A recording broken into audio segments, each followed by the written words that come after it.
You're watching the Action Sports Jax 24/7 network.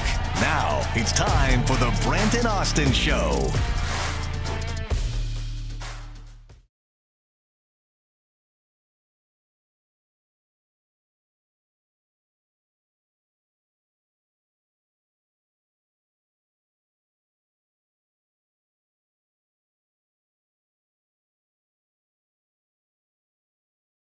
Hey, everybody, and welcome in on a Tuesday.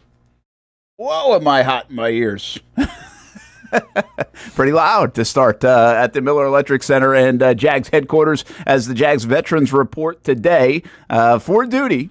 And we've got training camp 2024 starting tomorrow, as you all know. So we will dissect exactly what's going on. A bunch to get to here on the show today. Brent Austen here on the Action Sports Jax 24/7 network. And, well, it's go time.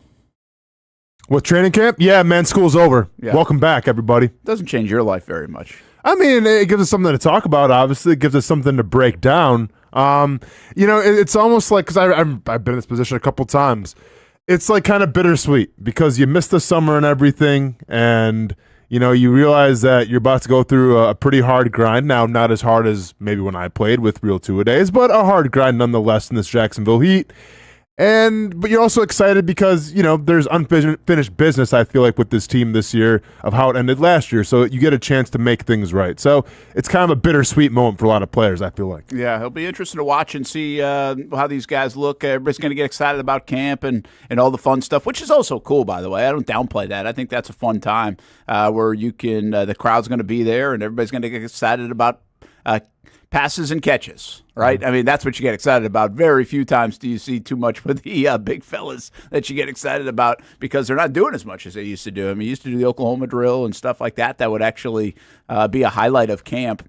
Now it's a lot of 7-on-7 stuff that captures the attention of us, where you can really see the corners go to work. And by the way, I think the corners going to work are an interesting thing here. I mean, they're going to be under a microscope. Who's going to emerge out of this training camp and win jobs, and win roles and make it a tough decision for the coaches. So that's where we're going to go today, actually, on the defensive side of things, those position groups.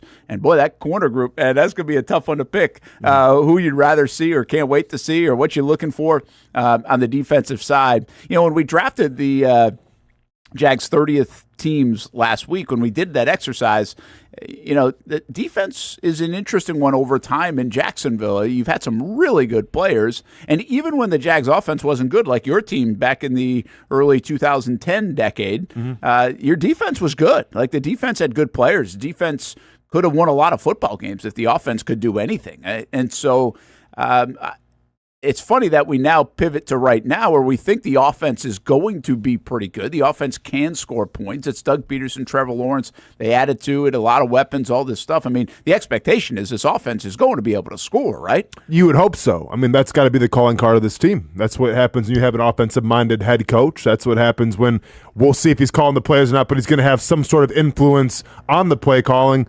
You have to be a high-scoring team, and you have to have great quarterback play. Yet I think some of the star value of this football team comes on the defensive side with Josh Hines-Allen, Foye Oluokun, maybe Tyson Campbell, Trayvon Walker, Eric Armstead potentially. We'll see where he goes and lands on the with your panic button. This is the panic button until he comes off the PUP. But isn't it pretty wild? Like, they might have more star potential on the defensive side. Yeah, I mean, no, for sure. I mean, there's a lot more options to have star potential. When you have an offensive line who is, I think, individually pretty talented, but collectively we'll see how they do. Like, that kind of gets lost in the sauce a little bit. You have two defensive linemen and Josh Hines-Allen and Trayvon Walker who have eclipsed double-digit sacks. When that happens, you're doing pretty well. And you have a linebacker in Foye Oluokun, who I think on a lot of teams, if he puts up the numbers that he puts up, would be a Pro Bowler. But, you play on the Jaguars, and it is what it is there. Yeah, I mean, I agree with you. I think there could be more talent on the defense. But once again, this team has to go through their offense. Like, this identity has to be their offense. Well, I never really look at it that way. But the Jaguars on offense stars are Trevor, Travis, Kirk, Ingram. Mm-hmm. That's what we know. We don't know Gabe Davis, Brian Thomas Jr., right? Of course. No one on offensive line. Again, I can buy into Anton Harrison, but we don't know that yet. I mean, you can buy into Mitch Morse from his resume. Like, if you want to call Eric Armstead that guy, then I think on the other side of the ball, Mitch Morse can be that guy. Oh, I feel like now I have to look this. I just feel like the resume is way better on Armstead than Morse. I mean, Morse is like a $5 million a year like center. I mean, because he's a center. Star centers get like 10, 11, $12 million a year, I think. Okay, but like, I mean, how many centers can you name in the NFL right now? None. Okay, how many defensive tackles can you name in the NFL? A lot. Okay, Yeah. so like, It's a little bit of that. But I'm saying, like, in the realm of centers, like, I think Mitch Morse is a better, like, I mean, I think if you're captain of the Buffalo Bills for however long he was, like, I think they're not just going to give it to him because, well, you suck at playing center, but you're a good locker room guy. Like, you have to have a skill set to back up being a captain. Yeah. So, like, I think Mitch Morse should be considered one of the better centers in the NFL. I don't think they would have gone after Mitch Morse if he wasn't. Well, let me just see. I just want to, when I look up centers, by the way, it all comes up NBA. Oh, yeah, that makes sense. I didn't think about that. Yeah. Highest paid centers right now in the NFL are Frank Ragnow, 4-year, $54 million. Lloyd Cushenberry, Ryan Kelly, Eric McCoy. Who's your guy from Wisconsin? Tyler Biadasz. Is he in Washington? Yeah. Okay. He's getting 3 years, $29 million. So that's not super hefty. Yeah. Andre James, Aaron Brewer, Ted Karras, Ethan Pochik, and then Morse. Morse comes in at number 10 at 5.25. So, okay, that's not bad. I mean, and Morse has made a Pro Bowl before, right? Recently? Yeah. Let's see if it says. I'd have to look up. Because has Eric Armstead made a Pro Bowl? You asked me a lot of questions. I should probably know. Yeah. Because I'm pretty sure, I mean. I feel like Armstead would have made a Pro Bowl before. 22 was a Pro Bowl for Morse. Okay. All rookie team in 2015. Okay. And Pro Bowls, you only get one center, right? Or you get two centers? Or whatever. There's a lot of questions you're not answering. Sorry. Holy cow. My bad. Jeez. Well, you're trying to tell me that Eric Armstead's such a better player than Mitch Morse, and I'm trying to throw facts at you, man. Well, you're asking the facts. But I'm right. Mitch Morse went to the Pro Bowl. He did. Okay. Eric Armstead, where are we at with that? Yeah, he didn't go. Boom, baby. Well, you just told me how deep the defensive tackle room is. So, yeah, I will say I don't feel like Mitch. I feel like Eric Armstead is more of a. Now, I was going to name him on my star list on defense, but I think. Hey, Mitch, way more of a star I didn't forget about you, dude. I got you, man. I think you're a star on this offense. I just don't think of Mitch Morse as a star, but I'll give it. I mean, if you make a Pro Bowl at the center position, you're doing pretty good for yourself. Pretty good. No, it's good. It's good. Okay. I'm not denying it, but I just don't. I'm just telling you how I feel, man. I don't feel like Mitch Morse is a star. All right. I hope he's a star. $5 million just doesn't seem like a star salary these days. I hate to tell you, man, you make a Pro Bowl at the center position 2 years ago, you star. Kickers are stars at $5 million. Mm-hmm. Kickers. Okay. Damn right. Well, YB 400. Said dude to watch on defense was Travis Gibson. Yep. That's gonna be my my super sleeper. Well, no, we talked about this already. You weren't here. That's a good super sleeper because he's going to get a lot of chances too. That was my theory, and the fact that they didn't really draft an edge in the top 5 rounds or whatever, 6 rounds, yes, shows that they probably have a little more confidence in Gibson than we're giving him credit for. All right, so I'm giving you Mitch Morse as a star. We're not Brendan Sheriffing it, right? That's an old star, even though he's made Pro Bowls. Yeah, but Brandon Sheriff made Pro Bowls how long ago? I know. So it's like Mitch Morse is he's the most decorated recent guy on the football team. To be honest with you, the Sheriff is. Sure. I think at all pros and Pro Bowls, but we're not getting. It's been a bit. It's been a bit. Yeah, absolutely. So on defense, we have star potential, we think, in Trayvon Walker, double-digit sack guy, in Josh, of course, in Foye we mentioned, and I would say Tyson Kill. So maybe it's about even. Mm-hmm. Maybe 4 or 5 guys that you could see emerge, and depending if you want to put like an Armstead in there or I mean, that's all you could go to, really. I don't think anybody else. So, yeah, maybe there is as much star potential. I mean, the Jags, if that's the case, I mean, the Jags really could have a handful of Pro Bowl caliber players on offense and a handful of Pro Bowl caliber players on defense. I mean, you're doing all right, man, if you got a handful on each side. No, for sure. But so are you under the theory that this identity has to be through their offense?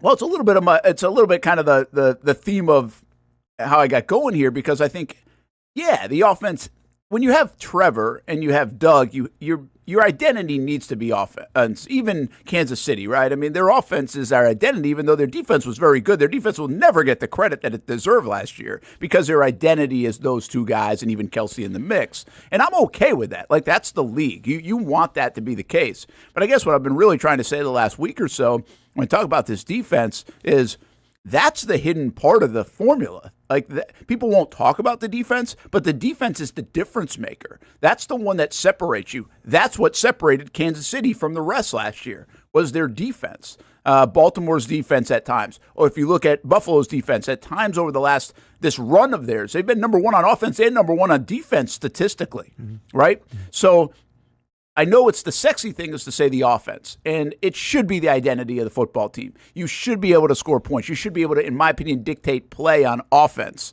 But I do think that's why this defensive question mark in Jacksonville is a big one. What is it going to look like? How's it going to be? Is it going to be consistent? Is there going to be something you can hang your hat on this defense? Because if you look back at the last couple of years, I thought the Jags defense outperformed what we thought it was in 2022 and in 2023. Yep. But as part of that, they showed a lot of inconsistencies too, especially the last 6 games. The only thing they really did consistently, and I think they even went through a spell, maybe it was that October losing streak of 2022 or whatever, where they didn't get turnovers. But turnovers they really did a great job of on defense. I mean, it was amazing. But I think that's kind of a fortuitous thing. I don't think you can rely on that. I think hanging your hat on turnovers is not a safe bet. No. Just ask the 2018 Jaguars coming off the 2017 season, right? So I think that's a dangerous one to do. But what is this defense going to be able to hang their hat on? The pass rush? I mean, I think you have to start with the pass rush, obviously. Yeah. I mean, that's where your most talent is. You know, I understand that with the Kansas City Chiefs, their offense is their identity, but the defense won them essentially the Super Bowl. And this is the NFL. Like, you just can't be like, ask Miami Dolphins how great of an offense you are, but your defense was lacking. Like, ask them how that worked out for them. So, like, you need to be good in both areas. Like, let's not get this twisted here. Like, your identity has to be good in both areas. But I think when it comes down to it, I'm going to be a lot more shocked if we're talking about low-scoring Jaguars games of, like, I don't know, 14-7, as opposed to maybe more of a high-scoring game where the Jaguars drop 30. Like, I think now the status quo, the average has to be around, 27, 30 points. Like, that means you're cooking, and especially in the modern NFL where teams are putting up points, quarterbacks are throwing to receivers more than ever. Like, you got to put up around 30. So that's what my expectations are for this team. That's what the expectation should be for this team. But I mean, I'm not opposed to saying, well, your defense has to be humming too. It's going to be a new defensive scheme, a new defensive philosophy. But you do have the dogs on defense now that should work hand in hand with their offense. Do you think this is a reasonable goal? And you just kind of said it because it's changed. We've morphed. We've kind of like, it's almost like inflation in point scoring. Where I feel like if you have to score north of 25 points is a weird thing. So I'll say 24, right? So like if you score more than 24 points in a game, usually if you do that, you're going to end up with about 27 or 28, by football, measurements. And I feel like if you give up less than 24, now again, Brent, this is very good math here. If you score more than 24 and you give up less than 24, you win the game. But my point is, that's like an okay measurable. If you look at Kansas City last year, like they gave up under 20 points a lot. But giving up under 20 points in this day and age against these quarterbacks in the AFC, against these offenses in the AFC, I don't think that's a fair measurement. Like that's becoming an elite defense. That's asking your defense to be like really, really good. And I don't think that's what the Jags are. I don't think that's a fair thing to say about the Jags. I think it's more, hey, keep these guys under 24, 25 points, give our offense the chance to go score more than that. And if you do that each week, if that's the mindset each week, then I feel like the Jags are going to win more games than they lose. Yeah, that's Is that fair? Yeah, absolutely. So my point is, like, yeah, sure, you'd love to average giving up 17.9 points a game or 15.9 points a game. I don't know if that's possible. I mean, it's possible, but I don't know if it's like a realistic expectation in today's NFL today's rules in the NFL, the loaded nature of the teams and quarterbacks in the AFC, and let's be honest, this defense, I don't look at this defense and say, oh my gosh, this is the 86 Bears or this is 2017 Jags. Like, I'm not, maybe it turns into that. Yeah. But I'm not there yet. I just don't know enough about it, right? I don't know how this is all meshing together to be like that. Now, if you want to start telling me that they're going to give up less than 20 a game, Jags going to win 12 or 13 games. Yeah, I mean, I would hope so. So it's interesting here. I'm looking at defensive stats from last year. You had 1, 2, 3, 4, 5, 6, 7, 8, 9, 10, 11, 12 teams gave up less than 20 points a game, or less than 21 points a game. 12 teams did? 12 teams did. Wow. Can you list them? You mind listing? Yeah, for sure. We got Baltimore, Kansas City, San Francisco, Buffalo, Dallas didn't do that in the playoffs. Pittsburgh, Tampa Bay, New Orleans, Las Vegas, Green Bay, Houston, the New York Jets. The Jaguars gave up last year an average of 21.8 points per game. How much? 21.8 points per game the Jaguars did last year. The worst defense last year in terms of points per game was Washington. They gave up 30.5 points per game. Okay, if you take those 12 teams, if I did it quick enough as you were rolling through them, I think I found 3 teams that didn't make the playoffs. Did Pittsburgh make the playoffs? Can't remember. Yeah, I can't remember. I think that, yeah. They might have snuck in at the end. Yeah. Maybe they did. If they did, then that's 2. But I think the Jets were on that mix, and you said another team. The Jets, the Raiders, the Saints. And the Saints. Okay, so those were what I was thinking. Tampa made it? Tampa made it. Yeah, right. made a nice run. Yeah. So again, that's kind of my point, right? Under 20 points gets you to the playoffs.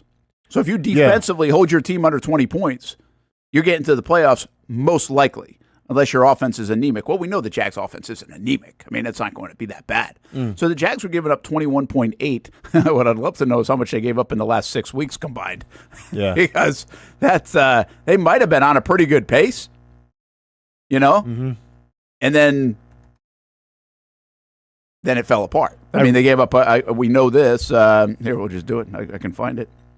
Ironically, the Lions gave up 23.2 points per game, which is like bottom quarter, and so did the Eagles. The Eagles gave up 25. The Eagles had the third worst percentage of this ratio of 25.2 points per game. The defense of the Eagles was a disaster. Yes.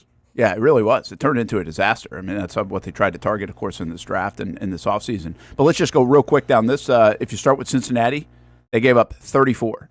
Cleveland, 31. Baltimore, 23, which actually was a very good effort. Points per game? No, I'm talking the Jags in the final 6. Oh, okay, gotcha. You said 21.8. Yeah, okay, but this is where they gave up in the last 6 weeks. Okay. 34, 31, 23, which, again, I'll say that Baltimore effort was a really good effort defensively.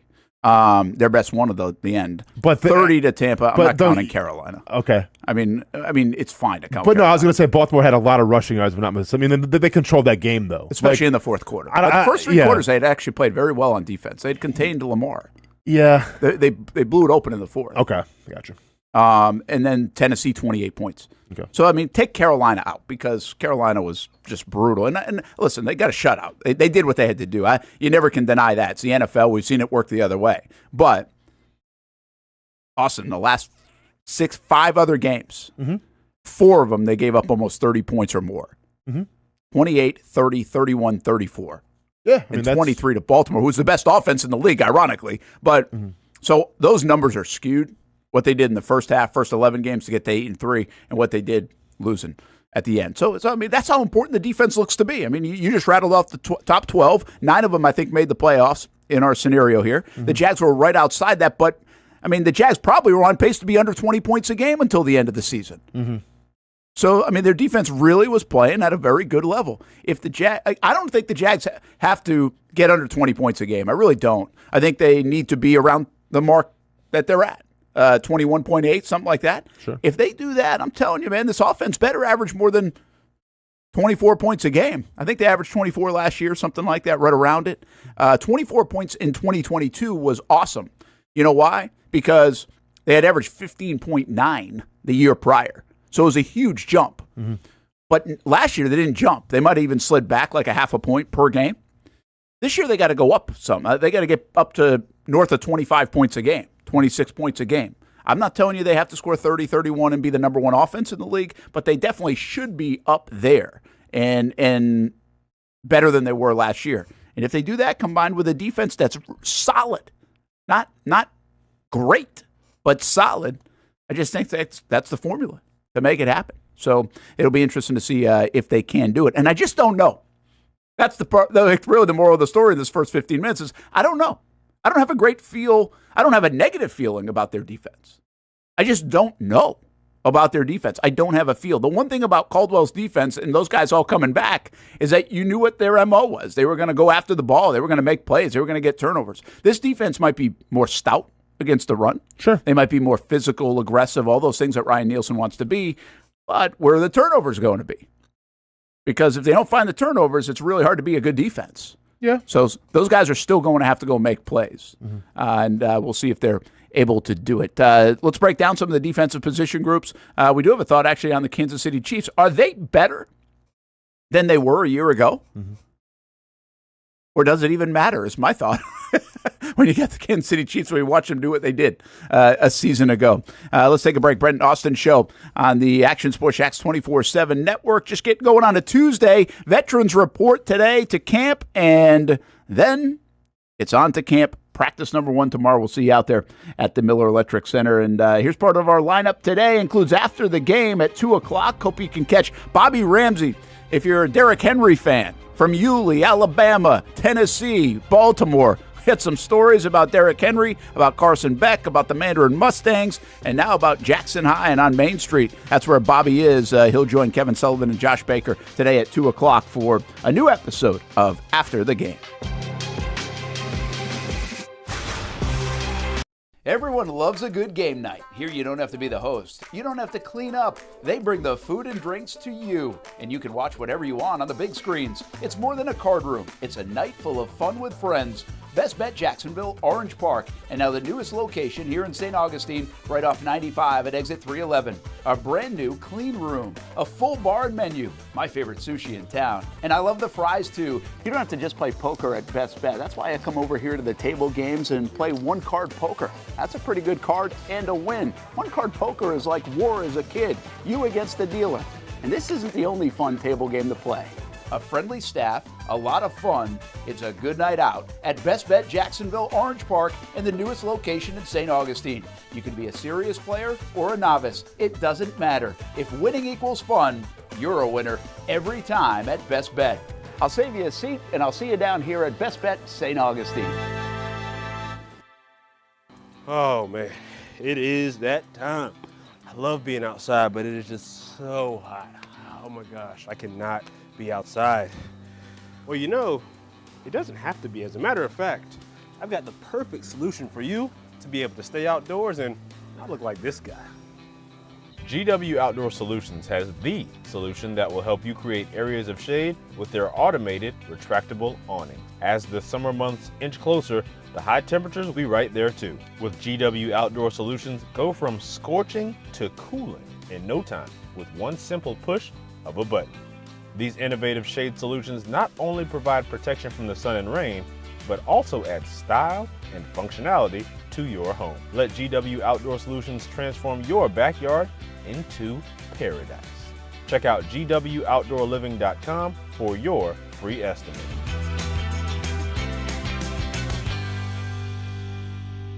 Summertime means sizzling sales at Nimnick Buick GMC. The #1 Buick GMC dealer in Jacksonville has lots of inventory to choose from with their best price guarantee. Nimnick never charges above MSRP. You can save up to $10,000 off select new GMC Sierras or get rates as low as 1.9%. You know I'm a truck guy. GMC Sierra, my trim level is an SLT. This one's an Elevation. Pretty good looking color as well. So here at Nimnick Buick GMC, you have a lot to pick from. My father-in-law, he drives this, an Enclave, so I feel like that GMC in the family. 2025 is coming around the corner, which means it's almost time to close out those 2024s this summer. You can schedule a test drive at NimnickBuickGMC.com, and while you're there, check your trade value and customize your payment options. Nimnick is there for you, even on Sundays. Visit the showroom on Phillips Highway or shop online at NimnickBuickGMC.com. Nimnick, your friends in the car business since 1941. GMC, we are professional grade. It's hard to put a price on comfort. especially when you use that comfort on a daily basis. But if you're going to put a price on it, how does the lowest price guaranteed sound? Furniture Source is going to have the biggest brands, whether it's Ashley, Casper, or Tempur-Pedic, and once again, it's going to be the guaranteed lowest price in Jacksonville. Right now, my friends at Furniture Source are going to give you the ultimate hookup because all month long, they're making their inventory wholesale price. Check out their markdowns up to 50% off. And remember, since it's Furniture Source, you're getting the guaranteed lowest prices in Florida or your money back. Don't have the cash on you right now? It's no worry. Shop endless options to suit your style and budget and enjoy 36 months off with no interest financing. Why use your money when you can use theirs? Whether it's beds, couches, tables, or chairs, Furniture Source is going to have exactly what you're looking for. Shop the lowest prices in Jacksonville guaranteed. Find the location nearest you at FurnitureSourceJacks.com. It's a new logo, new branding. With Bold City Heating and Air, it's an old school approach. One of the few locally owned and operated air conditioning businesses left in Jacksonville. It's hot, Florida in the summer. You can't do much to avoid it, but you can keep cool with Bold City Heating and Air. It's every customer counts kind of service, from when these trucks have pulled up to my home over the last couple of years and when they pull into your driveway as well. From communication to pricing to the actual service, everyone at Bold City Heating and Air cares about you. You know who is coming to your house. You know they will be well trained and they will respect your home. Air conditioning convenience at BoldCityAC.com. Stay cool while it gets hot. Bold City Heating and Air can help. Don't get caught sweating all summer. BoldCityAC.com. And they have financing to help. New systems starting at $110 a month and $50 off any repairs. Stay safe, stay comfortable with Bold City Heating and Air at BoldCityAC.com. Homegrown in your hometown. Welcome back to the Brent and Austin Show, streaming on the Action Sports Jax 24/7 network.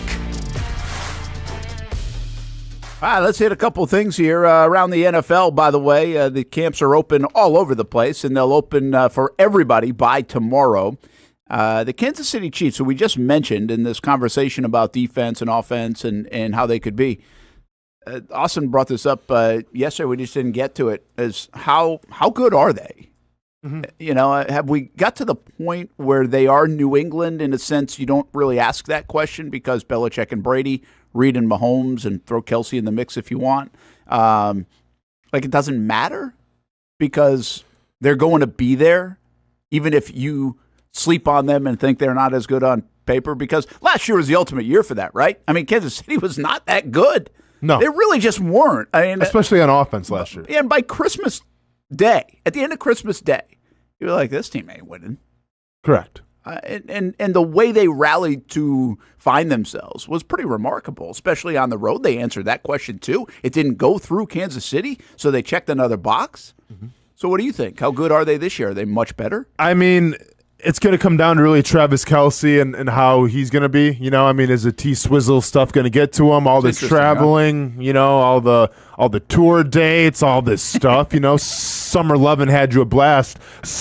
Summer Lovin' happened so fast. Very good. A little Grease mention. You know what I'm saying? Nice. Yeah, so like Travis Kelce will be a big X factor if he can stay healthy and all of that. But if you look on paper, especially their wide receiving core is what stood out to me. And if you've been following the Chiefs at all during training camp, you know how much hype right now Xavier Worthy has because the dude's, you know, for his first day. And once again, like, let's temper expectations, right? We tend to over-embellish how we think how good a wide receiver is going to be. Xavier Worthy has a 60-yard touchdown reception. Everyone's calling him the next reincarnation of Jerry Rice. Not going to call him that quite yet. But what I will say is when you take Xavier Worthy, who had some speed coming out of the combine, you take Hollywood Brown, who, you know, in the right system, I feel like can be versatile, can be diverse. And you take Rashee Rice, who really came on towards the last part of the year, and you compare that to what they had last year with, I don't know, Marquez Valdez-Scantling, Kadarius Toney, and Sky Moore. Yeah, I think at least from the wide receiver, which is, to me, one of the most important parts of this Chiefs offense, obviously, I think they're drastically better than last year. Yeah, it's interesting you say that. Now, careful on Rice. I mean, he might not even be around for much of the season, right? Or isn't there? I think there are some reports that he could be suspended by the league. They just who knows when that kind of stuff comes down, right? Yeah, but that could be a thing. Mm-hmm. Like that could be a thing. But Worthy stuff is a little bit interesting. You knew the eye candy would be there, right, with the speed of Worthy. Yep. Listen, we'll do the same thing here when Brian Thomas catches a 60-yard bomb tomorrow. Of course. Yes. That's just what happens. Yeah. But we'll see if it translates. Worthy's an interesting guy because a lot of people, he was like all over the board, right? He was a second-round wide receiver to a mid-first-round wide receiver with that speed, and obviously they picked him, and you figure they'll make the best of him. You know, that's the thing about Kansas City. They get a guy, and you're like, okay, well, that's going to be the best addition of that guy, you would think. Yep. But, we thought that with Kadarius Toney, and it happened at times. Valdez-Scantling probably a little bit different, but they had some bodies last year that you thought, okay, well, they're going to really elevate these guys. And their offense wasn't super dynamic outside of Kelsey and Mahomes. And I think Pacheco is always good. And they were able to run the football. Nobody talks about them being able to run the football, but they are. So I think, Austin, what you wonder about is their defense as good. And so, therefore, the drop-off in defense because they lose Snead. Correct. I mean, how much – and by the way, Chris Jones getting a little older, much like Travis Kelce. And Jones looks like he's still dominant, but you just don't know when it falls off. So you do wonder about the Chiefs. Like, can they maintain with this current crop? You do wonder. On defense, though, they still have some pretty solid pieces. Obviously, like you mentioned, Chris Jones, that George Karlaftis is kind of, getting better. Drew Tranquil, they got from the Chargers. Leo Chanel has been a kind of a mid-round, I believe. Great draft pick for them, strong side linebacker out of Wisconsin. Yeah, I mean, the biggest part of that secondary, though, is losing L'Jarius Sneed, and can you replace him? Like, that's going to be a big hole because he did a great job last year of shoring up the one receiver. But once again, I just wonder if this offense now with this speed and versatility, when you add guys like, obviously, Hollywood Brown and, now you have a rookie who seems to be the next Jerry Rice. I don't know, Brent. Like, because I look at Patrick Mahomes, it's like it doesn't matter who Patrick Mahomes throws to, whether it's Martez Valdez-Scantling, whether it's Kadarius Toney, even though Kadarius Toney fumbles and drops all the passes and costs the team some games sometimes. It doesn't matter. Like, he's going to always elevate the guys around him. But what happens when you actually have quality guys around him, like Hollywood Brown, like Rashid? Once again, we'll see with Rashid Rice how much he's sitting, but I just think that they're almost like too good to fail at this point. Now, health is a major factor. Patrick Mahomes has to stay healthy and everything. And let's not forget as well, Isaiah Pacheco, when healthy, is almost like, you have to talk about a high-powered, fast offense, and then you have Pacheco, who's more of the bruiser type. It's a good combination. I like Pacheco a lot. I think he's been underrated on their offense. YB400 says, man, the Chiefs have speed, but them dudes can't catch. Yeah. We'll see. We'll see if they can. And they did, I think, have a lot of drops. They had some clunkiness to their offense last year. Yeah. They definitely did. Kelsey's interesting coming off this. Mm-hmm. Is he going to be able to compartmentalize all that and still perform and focus? And I know people are, oh, yeah, he could or whatever. I don't know if that's a slam dunk. And at the same time, he's like 34. So, like, age is becoming a bit more of a factor. Kelsey was just okay most of the year by his standards. Yeah. Now, his standards are so high that just okay is pretty good for Kelsey. But he really turned it on in the postseason. Like, he salvaged last year, much like the Chiefs did in the postseason. Yeah, I mean... Or we'd really have a lot of question marks about them. We would, absolutely. I mean, yeah, it wasn't Kelsey's best season last year, coming off of 5 touchdowns, didn't have over 1,000 yards receiving, still made a Pro Bowl, but you know what that is. Yeah. I mean, it was an off year a little bit for Kelsey, but once again, like, how well... he's the X factor. Yes, and he is the matchup nightmare for a lot of defenses. But like, even if he regresses a little more, I feel like they have now a little more talent at wide receiver. We can get away with it. Like, I felt like last year, the MO of stopping the Chiefs was, we'll shut down Travis Kelce.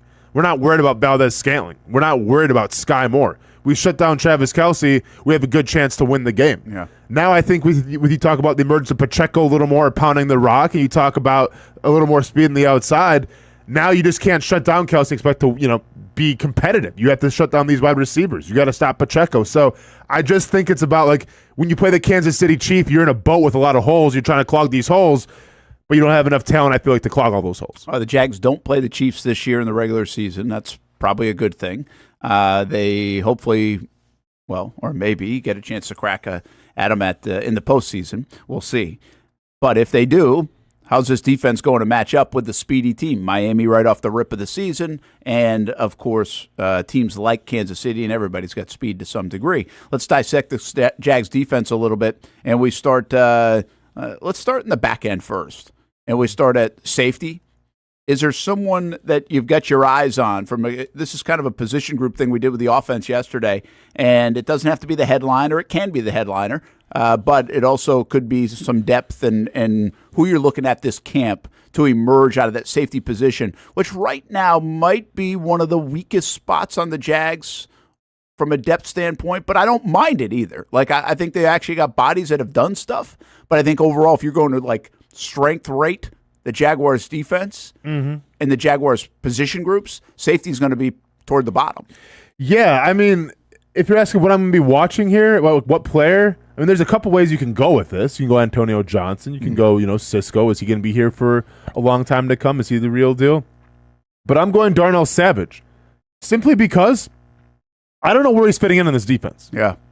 So, like, I have to watch Darnell Savage because I have no idea what the plan is. Like, he said some things.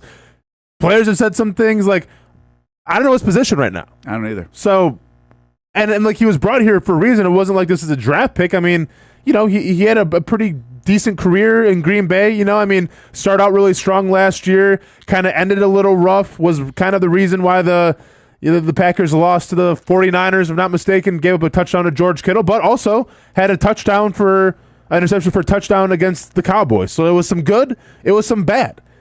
I just don't know what the plan for him is right now until I see him on the field. So to answer your question, I'm taking Darnell Savage.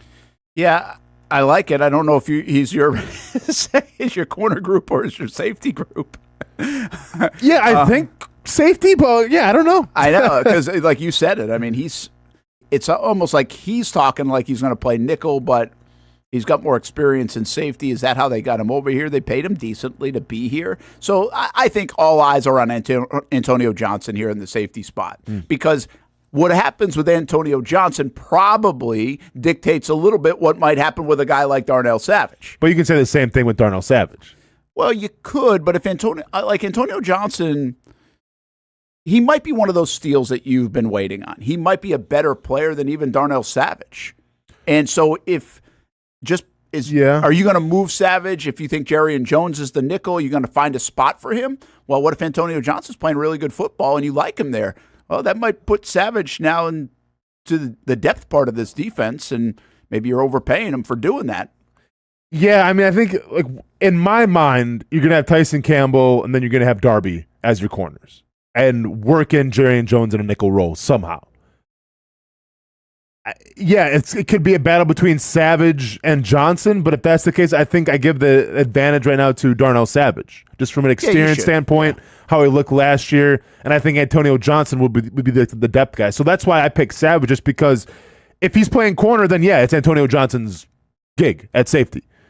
If Darnell Savage is more lined up at safety, then all of a sudden we're asking, okay, maybe Antonio Johnson's going to be a little more of a depth play until further notice. So that's why I think why I'll be watching Darnell Savage, just because I think whatever happens with him is going to tell you what's going to happen with some other players on this defense. Well, I think I actually think the domino here might be Jerry and Jones. Because, and hear me out on it, Jerry and Jones, I think if he can play outside, which they believe he can, might be the starting corner opposite Tyson Campbell. Okay. If he is that, okay, well, now you settle into maybe Savage is the nickel, Antonio Johnson is the safety. If he's not that and it doesn't fit well and he's better off suited to play the nickel spot, who's going to win that battle, Jones or Darnell Savage? Well, let's just say Jones is that, to your point, he's working in. Well, now Savage goes to safety most likely, or at least fluctuates back and forth. And by the way, you can't play 3 safety sets, so it's a little more common now in the NFL. So maybe there's a little bit of that going on for the Jaguars. But here's another thing. Antonio Johnson also can play that nickel spot. Yeah. Like they've put him there. They're not afraid to put him there. I think they can play him there. So these guys are so interchangeable. What does that look like? And listen, that's a good thing. But I also think it has a negative. It can be a negative thing. If all 3 are playing well or all 3 are not playing well, it makes your decision-making tough. Like, where are you putting who? And there's a chance now, because of all that you spent some money on a guy and you're not going to get the value. Like I just can see a scenario, and I'm not predicting this is going to happen. I just can see a scenario where Darnell Savage isn't on the field, and then you paid and he's not playing. Okay, but then let me ask you with Deion Jones, like, because Ronald Darby right now is your other cornerback. Well, I think he starts there, right? Correct, and like he's done pretty well. Deion Jones to be there. I think that's why they drafted him. Eventually, but so you think like Deion Jones can go above and beyond? Because here's what I think. I think Ronald Darby the past couple of years has played some pretty good football. Yeah. And I think he's right now is the opposite corner of Tyson Campbell. I have a hard time believing that Deion Jones, and like once again, we've talked about this many times before. The beauty of this training camp is going to be the best players going to play in the secondary. Like they're going to sort themselves out and the cream will rise to the top. My question is, can Deion Jones have a training camp performance, a preseason performance where he drastically rises above Ronald Darby where they're like, yeah, Darby, we paid you this money, and you had some pretty good stints with Denver and Baltimore. You did really well in some good defenses, but we're going Deion Jones instead? Like, does he have that in him as a rookie? I don't know. Yeah, and I don't either. Okay. Let me just ask you this. If all things are equal, and they come out of camp and Deion Jones is pretty good. Sure. And Darby's still playing pretty good football, who are they going to go with? Are they going to go with the veteran guy? Or are they going to go with their third-round draft pick that they've invested in and start? I would go with the veteran guy until we see. I mean, yeah, I'd go with the veteran guy. He's seen more. Well, you just again it was a moderate. I know we did this a couple months ago. There was a moderate investment on the Darby side of things. Like you could see the investment of him being either a starter or a depth play. Whereas Darnell Savage is more like, okay, that guy's got to play somewhere. It feels like from a dollar standpoint of what you invested in him. But we're also criticized drafts for not playing a guy, right? If you get Deion Jones, he's capable of playing, and you don't play him as a third-round pick. Yeah, but we also need someone to fill in for Darius Williams, who might have left the biggest hole in that secondary. Might have. And if that's the case, then that's where Deion Jones, I think, can fit in. Like, I don't think Ronald Darby's done anything wrong in terms of his play the past couple of years. So, like, in my eyes, your resume right now, if you're Ronald Darby, has showed that you have earned the spot opposite to Tyson Campbell until further notice. Now, maybe Ronald Darby comes out and, just has a lull in a preseason game, or, maybe when they do like the cross practices with the Buccaneers and everything, and maybe he just doesn't look the part. And that could be a possibility as well, and that's where Deion Jones enters. But until further notice, if it's even or it's close to even, I'm leaning on the side of Ronald Darby. Let me ask you this part about, let's just take week one. Are you concerned at all? Well, first of all, we're concerned because the wide receivers are Waddle and Tyreek Hill. Yeah, I mean, I'm concerned regardless if it's Darby, if it's Deion Jones, if it's Tyson Campbell, I'm concerned. But are you a little concerned with Darby because speed is not necessarily, Deion Jones faster player, right? Okay. So you got more speed out there if you put a guy like Jones out there. Yeah, but then when you talk about speed, I mean, one of the biggest attributes that comes with speed when you're playing defense is the mental mistakes, is giving up the long shot. So if you're telling me, do I want to put a rookie out there who has never gone against a guy like Tyreek Hill or hasn't really seen a lot of guys like Jalen Waddle, I would probably take Darby more just because I feel like he would have more experience going against some skilled receivers as opposed to Deion Jones, who is going to be brand new to this whole thing. Yeah, it's fascinating, right? I mean, against Miami alone, you might put all those guys out there just to get speed on the field. Yeah. Antonio Johnson, Darnell Savage, Deion Jones, like you might use them all. Play some 5 defensive backs. I mean, yeah, for sure. Defense. And Darby ran a 4.38 too. Like he's got some speed. I know, but it feels like a little older. I mean, when did he do age, that, right? I got you. He's been in the league for a while now. So, yeah. I got a feeling that Deion Jones, spry at 22 years old, is. But don't you get the sense though the plan with Ronald Darby and Deion Jones is for them to kind of like Ronald Darby to kind of groom Deion Jones? Yeah, I mean, like I could see that. They're both from Florida State. Yeah, like that to me is the plan. Like I don't think they're going to bring it. And once again, maybe Deion Jones shocks us all and he's the starter. Then more power to him. But I just think the plan taking him in the 3rd round is, hey, we got a guy in Ronald Darby here, same alma mater, maybe same attributes. Get with him. He'll show you the ropes. and in due time, you'll be the guy. Yeah, maybe. So anyway, if we take we go back to the safety part, Darnell Savage, Austin's kind of putting him back there, at least for now. We'll see. It could be interchangeable. I'm going Antonio Johnson. I think Antonio Johnson could be a domino effect of how this whole secondary shakes out. There's a lot to watch in the secondary for the Jaguars. Let's take a timeout. When we come back, we'll continue to check in with the corners. I mean, which corner are we watching? And we just named a bunch of them in this safety conversation. So who's the one to watch this camp that really either needs to emerge, needs a good camp, could get the coaches thinking, could get us all thinking? What do you have your eyes on when it comes to the cornerback spot? Plenty to pick from here on this one. We'll take a break. Brent Austen Show on the Action Sports Jax 24/7 Network.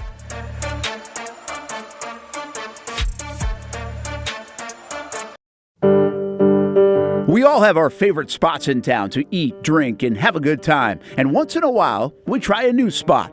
This new spot will soon become your favorite spot. It's 1937 Spirits and Eatery in San Marco.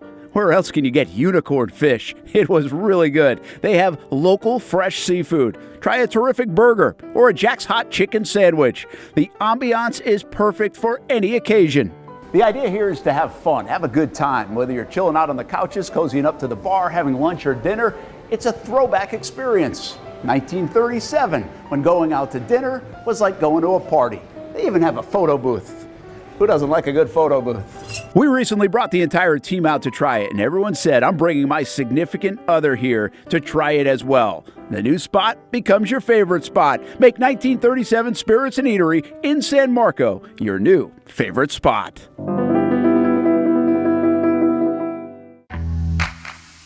What started out as better people, better projects just keeps getting, well, better. That's Better Exterior Solutions, ready to help you create a better outdoor experience.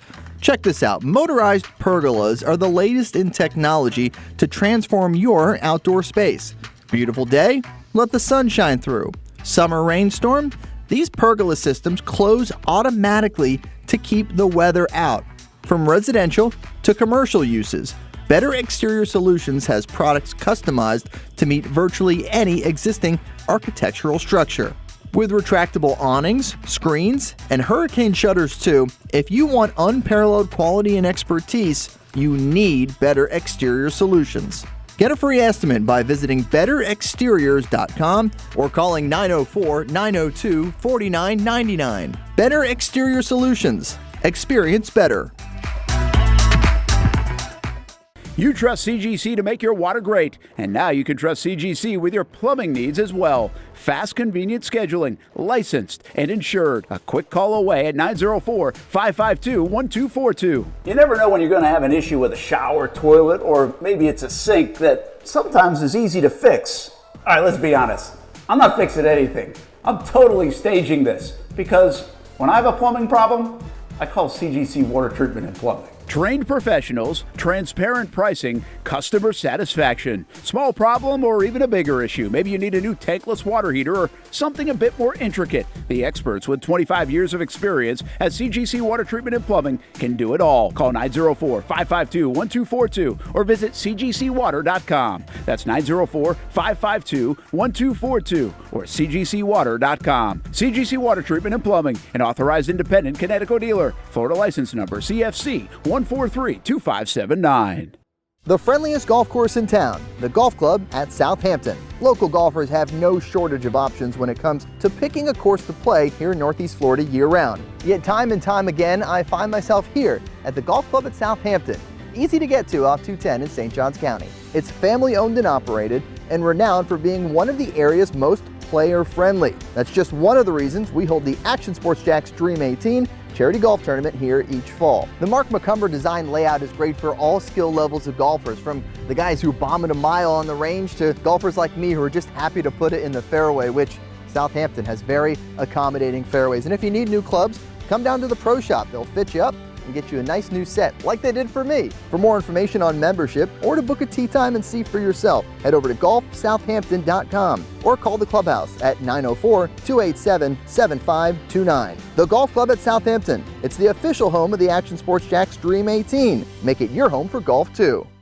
It's the place we party in football season with Jaguars All Access. Welcome to String Sports Brewery, everybody. Say hello to our guest tonight. That is Trevor Lawrence. You can bring your party or event to String Sports Brewery in Springfield any day and any time. Rehearsal dinners, corporate events, birthdays. Here at Strings, you can enjoy the inside area and the outside area. Good for any weather, good for any occasion. Watch the games, play the games, shoot some hoops. Beer? Yeah, they have that. Plenty of choices. And sure, this is a brewery, but Strings is also a restaurant, and the food is fantastic. A full menu made from scratch meals. And if you need String Sports Brewery to help with a party at your place, they cater too.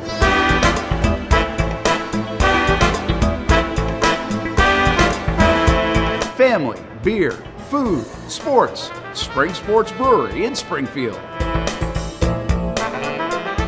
Welcome back to the Brent and Austin Show, streaming on the Action Sports Jax 24/7 network.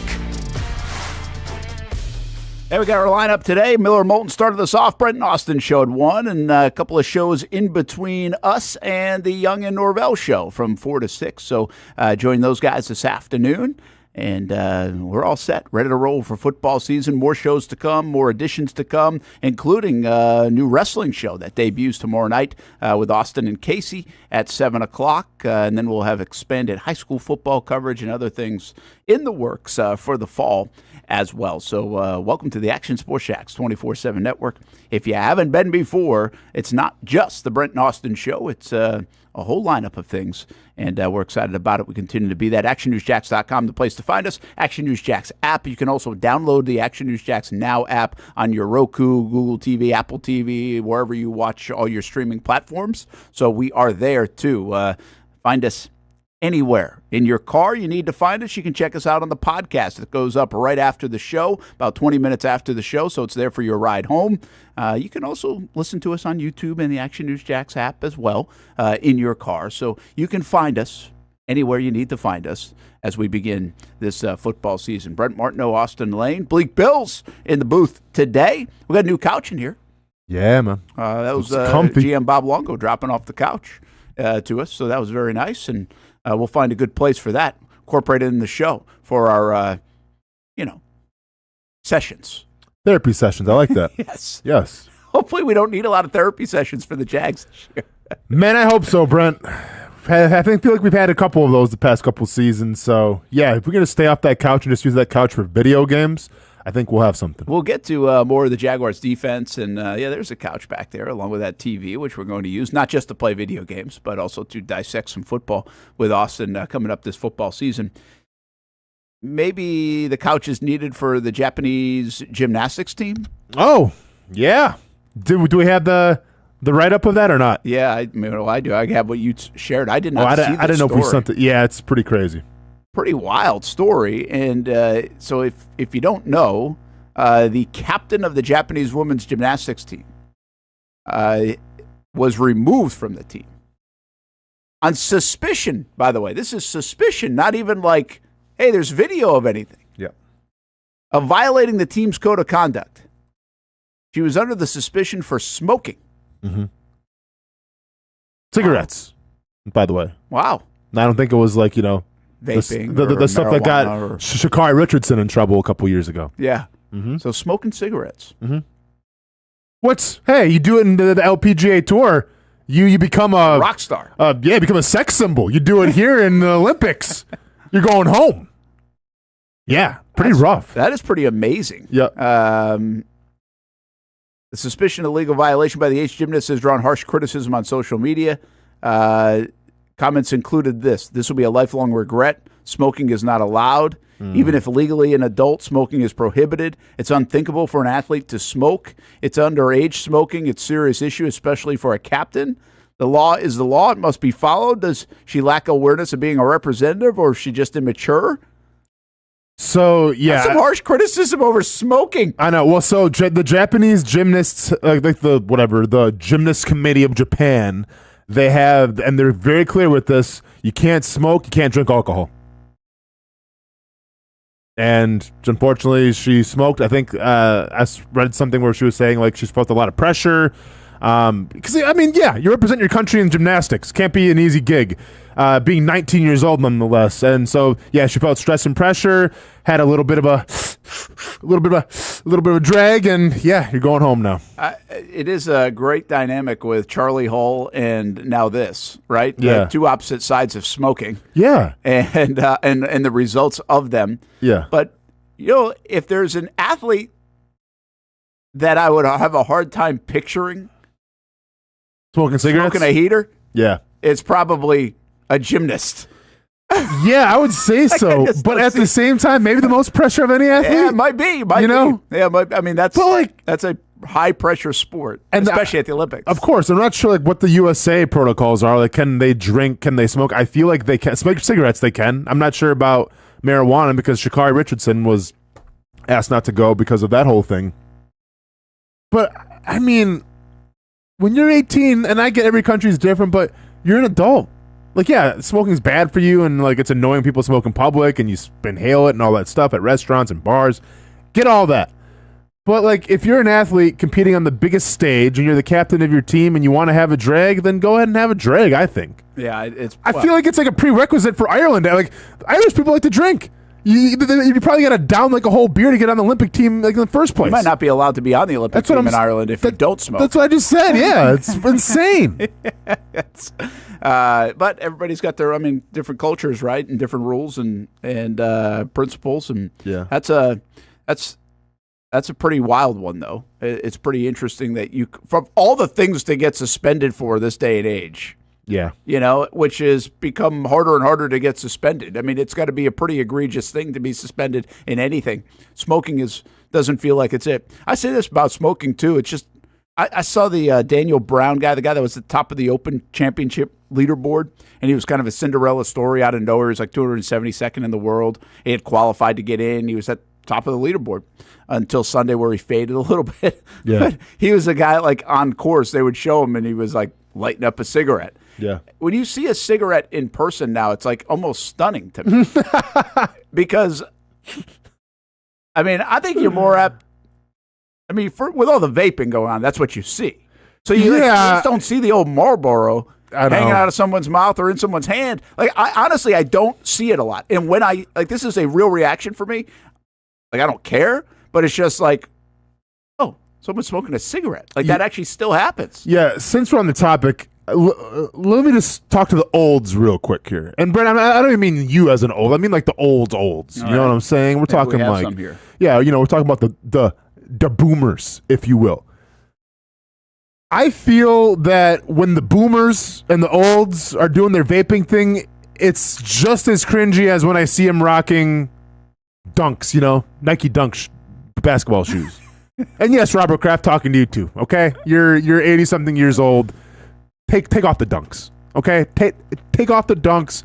Put on some loafers. Get comfortable. Take off the Dunks. And when it comes to smoking, boomers, olds, just go back to the Marlboros. Go back to the Cowboy Killers. Go back to whatever you want to smoke. You look ridiculous when you're smoking out of those vapes. I'm just saying. Like, this is just me being a casual citizen, observing. It looks ridiculous. When I see like a 70-year-old dude, probably been through it, arthritis acting up, back going out, maybe did some time serving in some world wars, and you fire up that cherry or grape vape, you look ridiculous. I actually think people look ridiculous regardless of age vaping. Yeah, it's. If we're going on the cool factor, smoking is way cooler. Hey, Brent. Way cooler. Kids listen to the show, though, so like, that's not. But yeah, it does look pretty cool. Yeah. Yeah. Whenever I see someone smoking, I'm like, man, what's your story? Because like they don't do it anymore. Yeah, that's right. Could be like, the smoking age is 18, right? I can't remember. I'm so old. It's 18 years old. If I see like an 18-year-old smoking up, I'm like, man, what's your story? I know. Like what are you doing? That's actually a good point. Yeah. Yeah, it's almost interesting. It's very interesting. We should get them on the show. They are their own soul. We should have. I might start my own podcast of just smokers. Like, hey, what got you into smoking? Why are you smoking cigarettes and all that stuff? Yeah, the vaping. That's you look ridiculous. Yeah, just come on. I think the vaping looks so goofy to me that I'm surprised the kids, because like it's a thing in like high school and stuff. Yeah. And I'm just surprised because like it doesn't look cool. Like that's Yeah. what I always said about vape. Like this doesn't look cool. And like once again, olds, boomers, the olds out there, the 70, the 80-year-olds, like, don't tell me you fought in a world war, seen some serious stuff, and you come back and now you're sucking down some grape flavor, man. Like, dude. Yes, there's only what do we do? It tastes good. I don't care if it tastes good. There's 3 options. Smoking, that's for supposed to taste good. All right, you're supposed to get a little buzz. I don't care about the taste. There's 3 options for you. It's cigarette, it's cigar, it's a pipe. Yes. or some dip. Throw a little. Okay, a little dip in there too. That's fine. Throw a little dip in there every once in a while. The pipe, man. Bring the pipe back. I wonder what happened if that terrible for if you. that gymnast. It's horrible. It smells horrible too. I wonder what would you have don't happened like the smell of a pipe? of a pipe. Nah, man. I have too that's many. the beauty of it. No, I don't want to do it. I like somebody else. I grew up around a bunch of with my grandpa, a bunch of pipe smokers, and I'm all set. Really? It always smelled the same. Like they had like different like flavors of tobacco. They lit it up. It always smelled the same. Gosh, I like the smell. Really? Yeah. I really Like do. the smell of that cancer just going in your lungs? Because that's what it smells I like. because you're so unique because you didn't get it. I know you grew up around it. See, I didn't get it a lot. So when you're around it, it was good. But I think that they say the pipe is like the worst for you. I don't know if that could be possible. Okay. I don't know if it's worse than smoking, but Yeah. I thought I always had heard that. Oh yeah, like my grandpa's sawmill, people would light up the pipe, man, and like you want to talk about second hand, third hand, fourth hand, fifth hand smoke. As a youngster, The bees were getting it's a miracle. the Bees were nice and relaxed. Well, no, I mean that's a fun fact. You have to smoke out the bees. That calms them down. That's a good point. Yeah, maybe pipe smoke helps out. But yeah, I wonder like going forward. I mean, I'm not sure what the rule of chewing tobacco is, but if you're a gymnast for Japan, maybe chewing tobacco would be the way to go. That's an unbelievable story, really. Sad. It I mean, is. we're making jokes of it, but No, it really is sad. It's pretty sad. Like you're 19 years old, you're the captain, you're representing the country. God knows how hard she worked to get to that point. And yeah, maybe you're feeling some stress. You want to have a little toke or a smoke, whatever. And yeah, That feels like a story coming out of China, Russia, yeah, of course. even more than Japan. Yeah, sure. You know what I mean? Yeah, because I feel like Japan's a little more like, and I'm about to cross some like lines, but like I feel like Japan's like a little more like forward thinking. Like they're I don't want to say liberal, but they're Lenient, lenient. a little more lenient. Yeah. That's interesting. Yeah. Let's get back to the football and let's stay on the back end of the Jaguars. Corners and players to watch. Good luck with this one. You should watch them all. Yeah, This is going to be a tough one to really take a peek at a specific player. Here's their depth chart. Tyson Campbell, Buster Brown, Jerrion Jones, Darnell Savage, Ronald Darby, DeAndre Prince, rookie. Remember, they drafted him in the 5th round. They've got guys like Tavon Campbell and Christian Braswell as well still hanging around. Trey Flowers, Gregory Jr., who was a little bit of an emerging star, not star, but a player from camp last year. And, he hasn't really settled in or people don't have high hopes for him. It's almost like they went and replaced him. But the bottom line is they've got a lot of depth. It feels like they have one star right now, and that's Tyson Campbell, or potential star, a guy that could even still get a contract extension, I think, before the season starts. We'll see if that happens. But who are you watching? So I'm going to watch the guy who I think out of this entire defense is going to have the most pressure on him to perform, because if he doesn't, it could be bad, and that's Tyson Campbell. I get that we're talking about a new contract right now for him possibly going into the season and everything, coming off of a year where he had some injuries but didn't play up to the level that we expected him to play. He has to play better. He has to be healthy, number one, and he has to play better. You have to feel comfortable with him covering the number one receiver, and last year you didn't really feel that comfortable. So they need Tyson Campbell to do well. This defense does. This whole entire team does, maybe more than anybody. So I'm taking Tyson Campbell. Yeah, this is a pretty good. I think that's a good comment, man. I mean, before I tell you who I would be watching, I think Campbell has a little bit of Bigsby in him from yesterday's conversation. The domino effect that Tyson. Now, listen, he's got the resume. It's a different starting point, different standpoint, but he's in a bounce back year, stay healthy year. And the importance of him, see, that was the conversation with Bigsby yesterday. It was the importance of him on Trevor, on Travis Etienne, on the offense, the 3rd and 1s, the 4th and 1s, on Bulky, right? Yeah. There's a huge domino effect if Bigsby can perform or if he doesn't. Campbell might have that same domino effect. I mean, I feel like they're deep. I feel like they have a lot of guys. I think we've said this for the last few months. I don't know who their stars are. we think Tyson Campbell is a star. We put him in that category, or at least close to it. We can. We've dropped the elite conversation of last year until he can stay healthy and prove it again. But he's definitely the star of their cornerback group. But doesn't he have to be, to your point? Like, he almost has to perform. He has to lock down one side of the field, or at least you feel really good, because everybody's got 2-3 receivers. Take a look at who they're going to play. Miami, okay. Houston, twice. They can't have question marks on both sides of the field when you play in the Houston Texans for the division. And then we can go down the list of receivers. They're going to play a bunch of them. But just Houston alone and Miami to start the season is a great microscope of how important Tyson Campbell has to be, and has to be right away. See, that's the thing about this defense, and especially the corners. They can't really settle in. They play Houston in week 4. Mm-hmm. So they've got some guys that they've got to get through in the first month of the year. And I agree with you, man. I think Tyson Campbell is a huge part of this thing. I expect him to be good, though. Like, is your expectation that he is going to bounce back and be good? Yes. My expectation is yes. I think when you have a hamstring injury, especially playing the cornerback position where you're backpedaling a lot and it's almost all hamstring, yeah, I think Tyson Campbell is going to take some strides forward this season. I don't know how else to go about this other than to say Jerry and Jones. I could steal your Darnell Savage at the nickel spot, but I've got to say Jerry and Jones to watch. How good is he? Mm-hmm. Where's he going to play? Is he going to be a third-round pick that plays like that performs like Bigsby did, where you forget about him, or is he going to be a guy that emerges that makes this team a lot better? Again, if they have a few draft picks from last year and this year that emerge, this team has a chance to be really good, because we think we know some things about the football team. It's the unknowns around the draft picks, the Brenton Strangers, the Bigsbys, now the Jerry and Jones, the Mason Smiths of the world, that were like, okay, let's see. If they get some production from those guys and they become a big part of this football team, the Jags are very good. Like, that's it. It's simple. If those guys produce in these 2 draft classes, they don't have to be all pros. This team is going to be really good. And I think Jerry and Jones has a say in that. He feels like a guy to me that is going to emerge. He feels like he's got a good skill set, but I think there's an attitude about him. I like coming from FSU and last year. He's played, and I just have a gut feeling that this guy's going to be a really good football player for a long time in Jacksonville. Almost feels like a steal to me in the 3rd round. Wow, okay.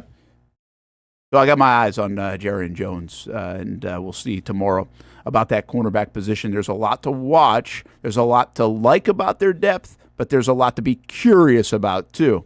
And if they do start to fall off with an injury here or there, it can get thin in a hurry in terms of your confidence level.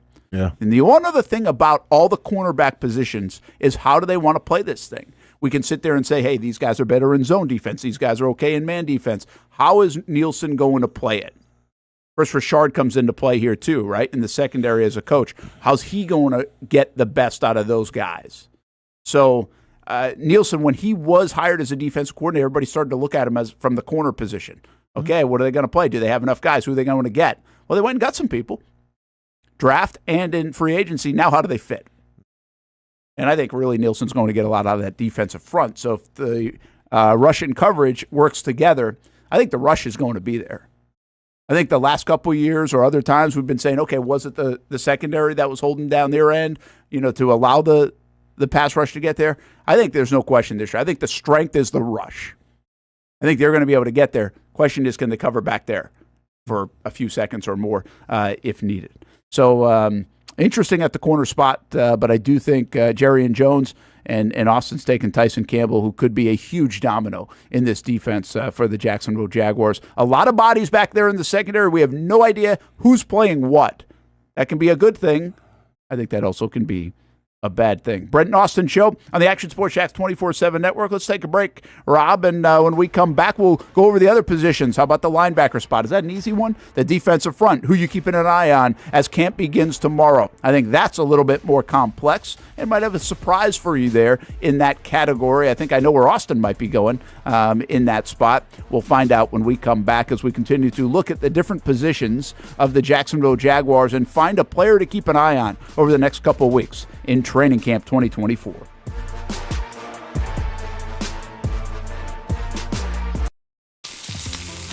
In Northeast Florida, we love hanging out on the back patio, maybe grilling out lunch or dinner with the family, enjoying the good weather, or maybe enjoying the big game on the TV. Or maybe your favorite team in town, the Action Sports Jacks team. This is great, except for when it's really hot or the bugs start coming out. But what if you didn't have to worry about that? Titan Outdoor Solutions will make your outdoor area a comfortable spot, any time of the day, any time of the year. This makes too much sense. Titan Outdoor Solutions can give your home an upgrade. Customized pergolas, awnings, controlled shade, even retractable screens. The solution to beating the heat and the bugs and getting more use out of your home is Titan Outdoor Solutions. And this can even help prevent storm damage at your home. Living in Florida and living in your home is already good. Now make it great. Quality products, custom work, locally owned and operated. Visit TitanShuttersAndScreens.com or call 904-484-7580. People helping people. It's at the core of what Alive Credit Union is all about, and it's been that way for over 70 years. From 1954 to 2024, the mission remains to inspire financial wellness and give you a financially fit lifestyle. Alive Credit Union and its employees are committed to not only serving their valued members, but also our community here in Northeast Florida. That commitment includes a partnership with the Action Sports Jacks 24/7 team as the presenting sponsor of all Armada men's and women's broadcasts this summer. Action Sports Jacks and Alive Credit Union, a partnership that just makes sense when it comes to covering Northeast Florida. Alive Credit Union's commitment to our community also involves serving the financial needs of our first responders through the recent merger partnership with City and Police Federal Credit Union. Join the community and become a member of Alive Credit Union today. Find out the many ways you can be inspired in financial wellness at alivecu.coop. I've been telling you about CGC Water Treatment and Plumbing for a long time now. Their drinking water systems remove up to 99% of contaminants. We've had a Connecticut water softener and drinking water system in our home for more than 7 years. You can see the difference whether you're washing clothes, the dishes, or what I like to do most, fill this up for some coffee every morning, and mostly all day. Remember, if you're not filtering your water, you are the filter. Don't be the filter. Right now, you can save $1,000 or more when you bundle the Connecticut Premier Softener with a Connecticut K5 drinking water system. The experts at CGC Water Treatment and Plumbing will test your water for free and determine your water score. Don't know your water score? CGC will find out and recommend the appropriate Connecticut water treatment solutions so you can improve it. Call 904-552-1242 or visit cgcwater.com. Financing options available with approved credit. CGC Water Treatment and Plumbing, an authorized independent Connecticut dealer. Florida license number CFC 1432579. Baker Sports is local sports. Uniforms from Pop Warner and Little League to travel ball, high school, and college. They make you look good. They help you play good. Baker Sports has been helping families make memories that will last a lifetime with their Baker's buckets. We've got a lot of these filled with baseballs and softballs in the garage. I've been throwing batting practice to Ty and Kaylee for years and also sit on the Baker's bucket, catching Kaylee while she practices her pitching. Baker Sports is homegrown, and a lot of employees that used to play on local ball fields now work for Baker Sports, now helping you look good, play good, and make memories of your own. Visit bakersport.com to see what Baker Sports can do for you. Custom apparel, Nike, Under Armour, Adidas, embroidery, screen printing, and more. Baker Sports is local sports from Jacksonville to anywhere in the Southeast. Bakersport.com.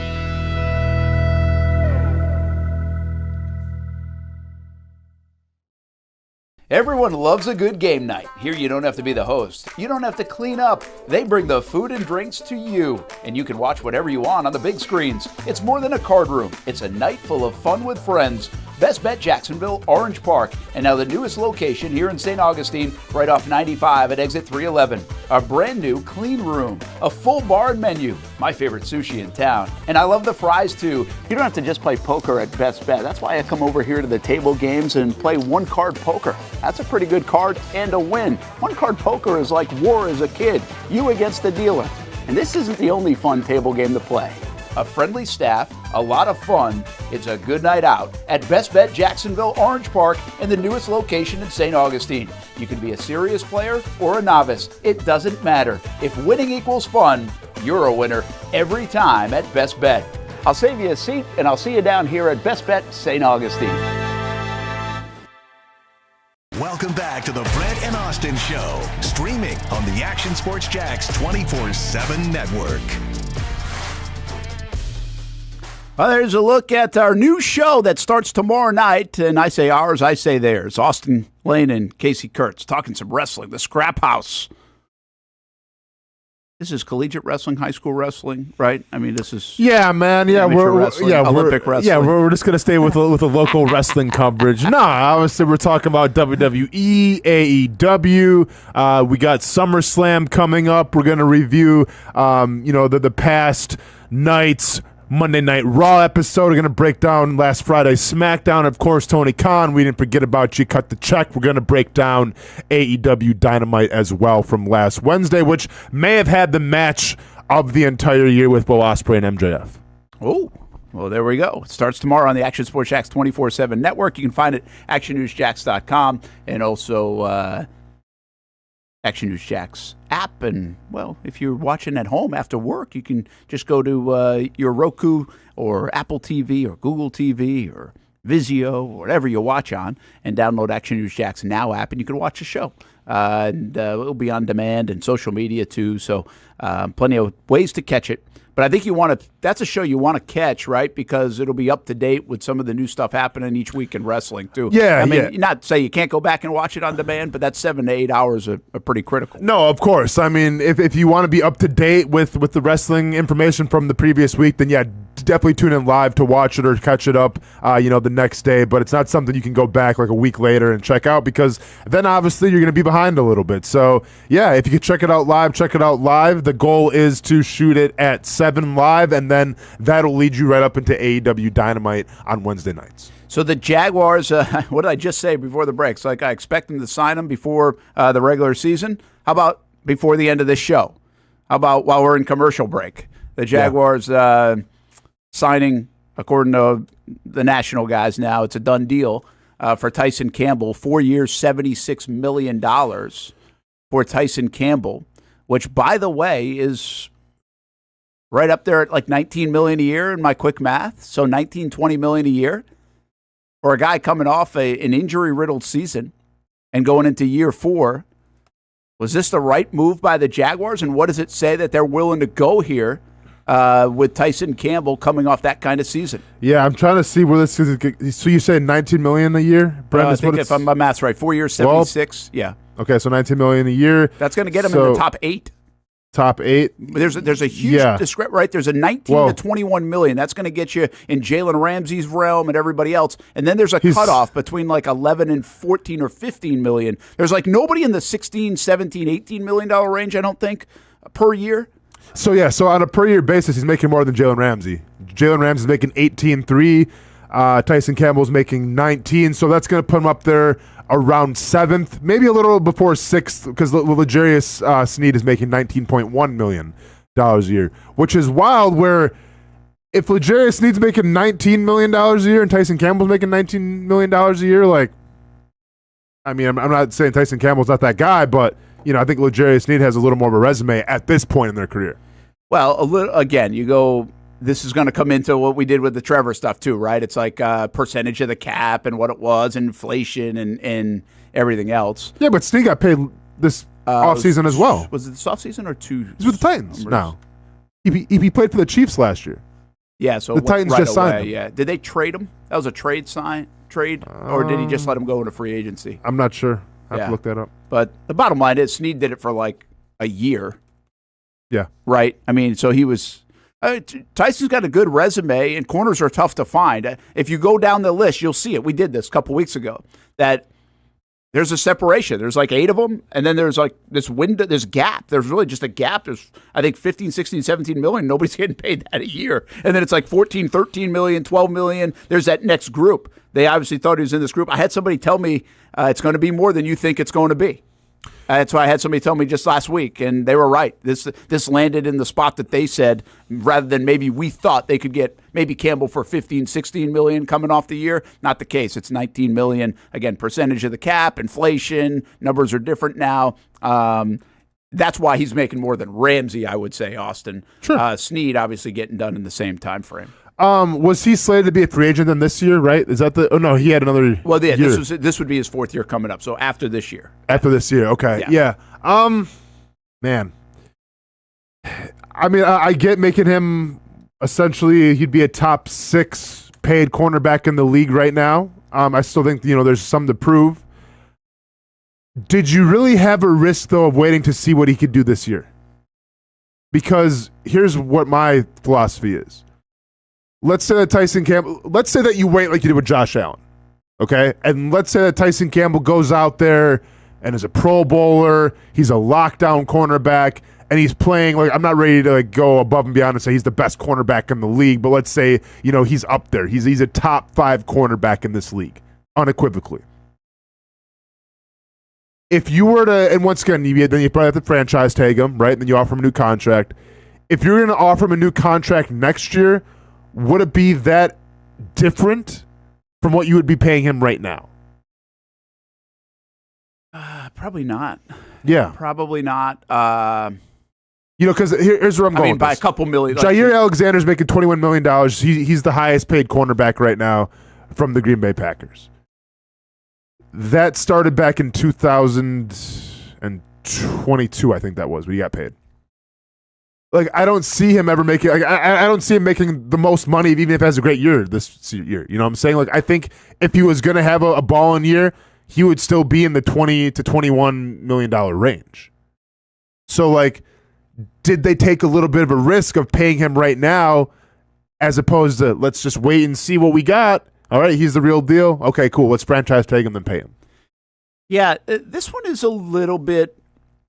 I heard about a month ago that they were probably going to get this one done, and it's a little bit. It's not head scratching. I get it, but it is a little. It's different. It's different because I think Tyson's a really good player. He's shown it. I don't know the resume as fully said, though. He's a $53 million guaranteed player, $19 million a year player.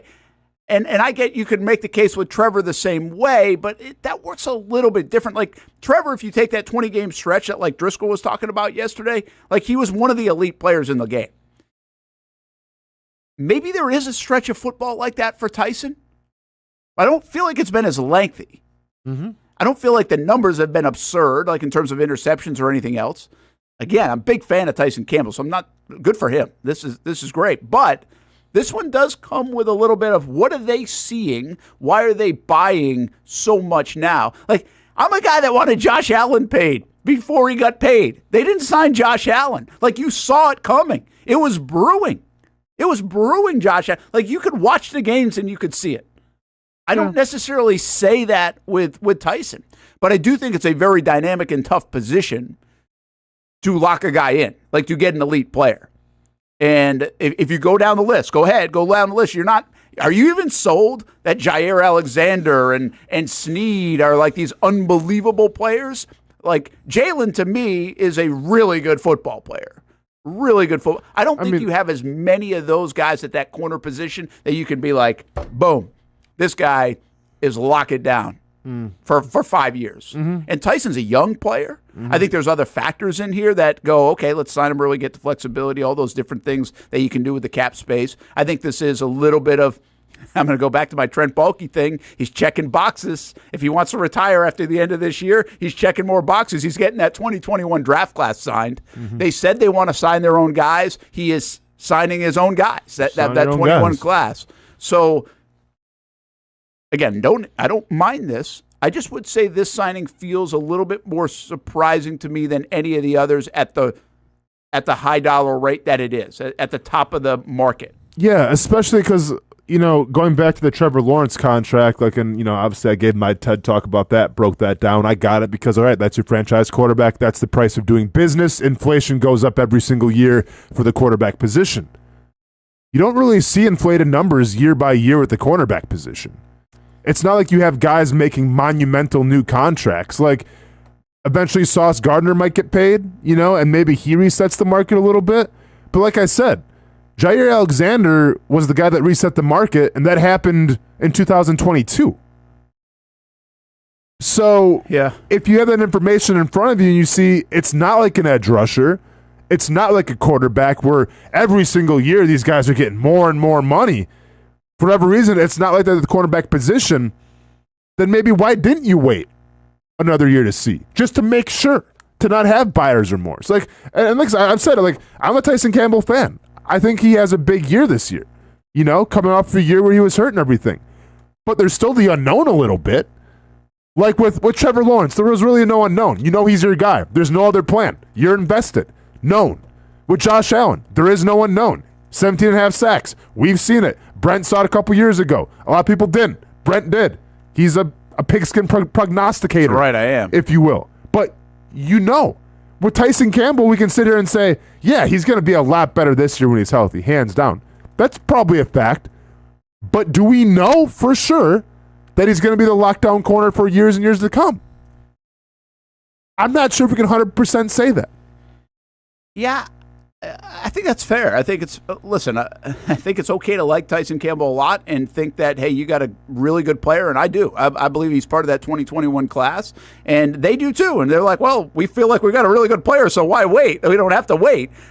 I'm okay with it. But I also think it's okay to ask these questions. Like these questions to me are more obvious than the Trevor one, for sure. Like Trevor makes so much sense to me on a lot of different levels. You're talking about a bunch of money that gives you flexibility now more than later. He could even cost you more money next year, like you were saying. The inflation rate on quarterback contracts continues to go up. Pass rusher contracts continues to go up. The cornerback market has steadied a little bit, to your point. So I get what you're saying. Good for him. Absolutely. And maybe good for the Jags. And I like the fact that 21 class is now something they're all in on. We'll see what happens with Andre Sisco. I think he could be another part of this. Walker Little could still get paid out of that draft class if they decide he's the future left tackle after this year.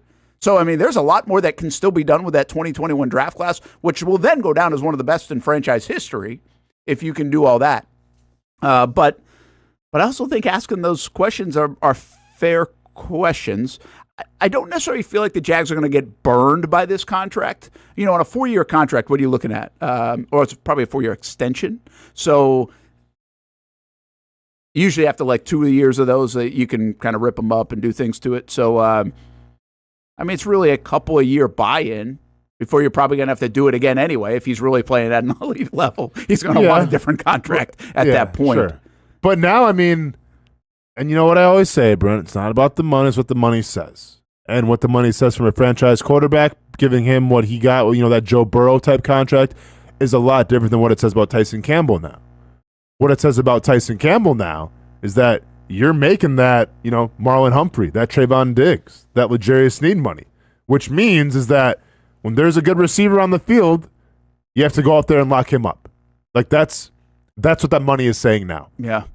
Hey, and this is a good point by Steve Boston here. Might be getting ahead of guys like Sauce Gardner or Derek Stingley Jr., those kind of contracts, which a guy like Sauce, when he comes up, now it might be another year or so away, but that's the point.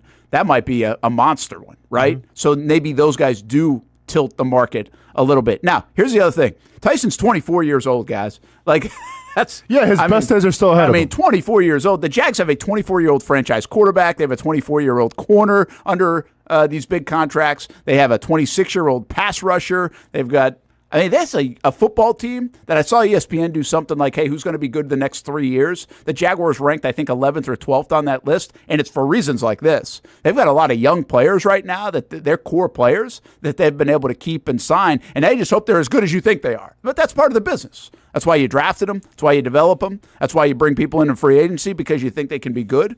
And instead of going to get a corner in free agency, they're keeping their own guy and paying him, which you can't blame them for that.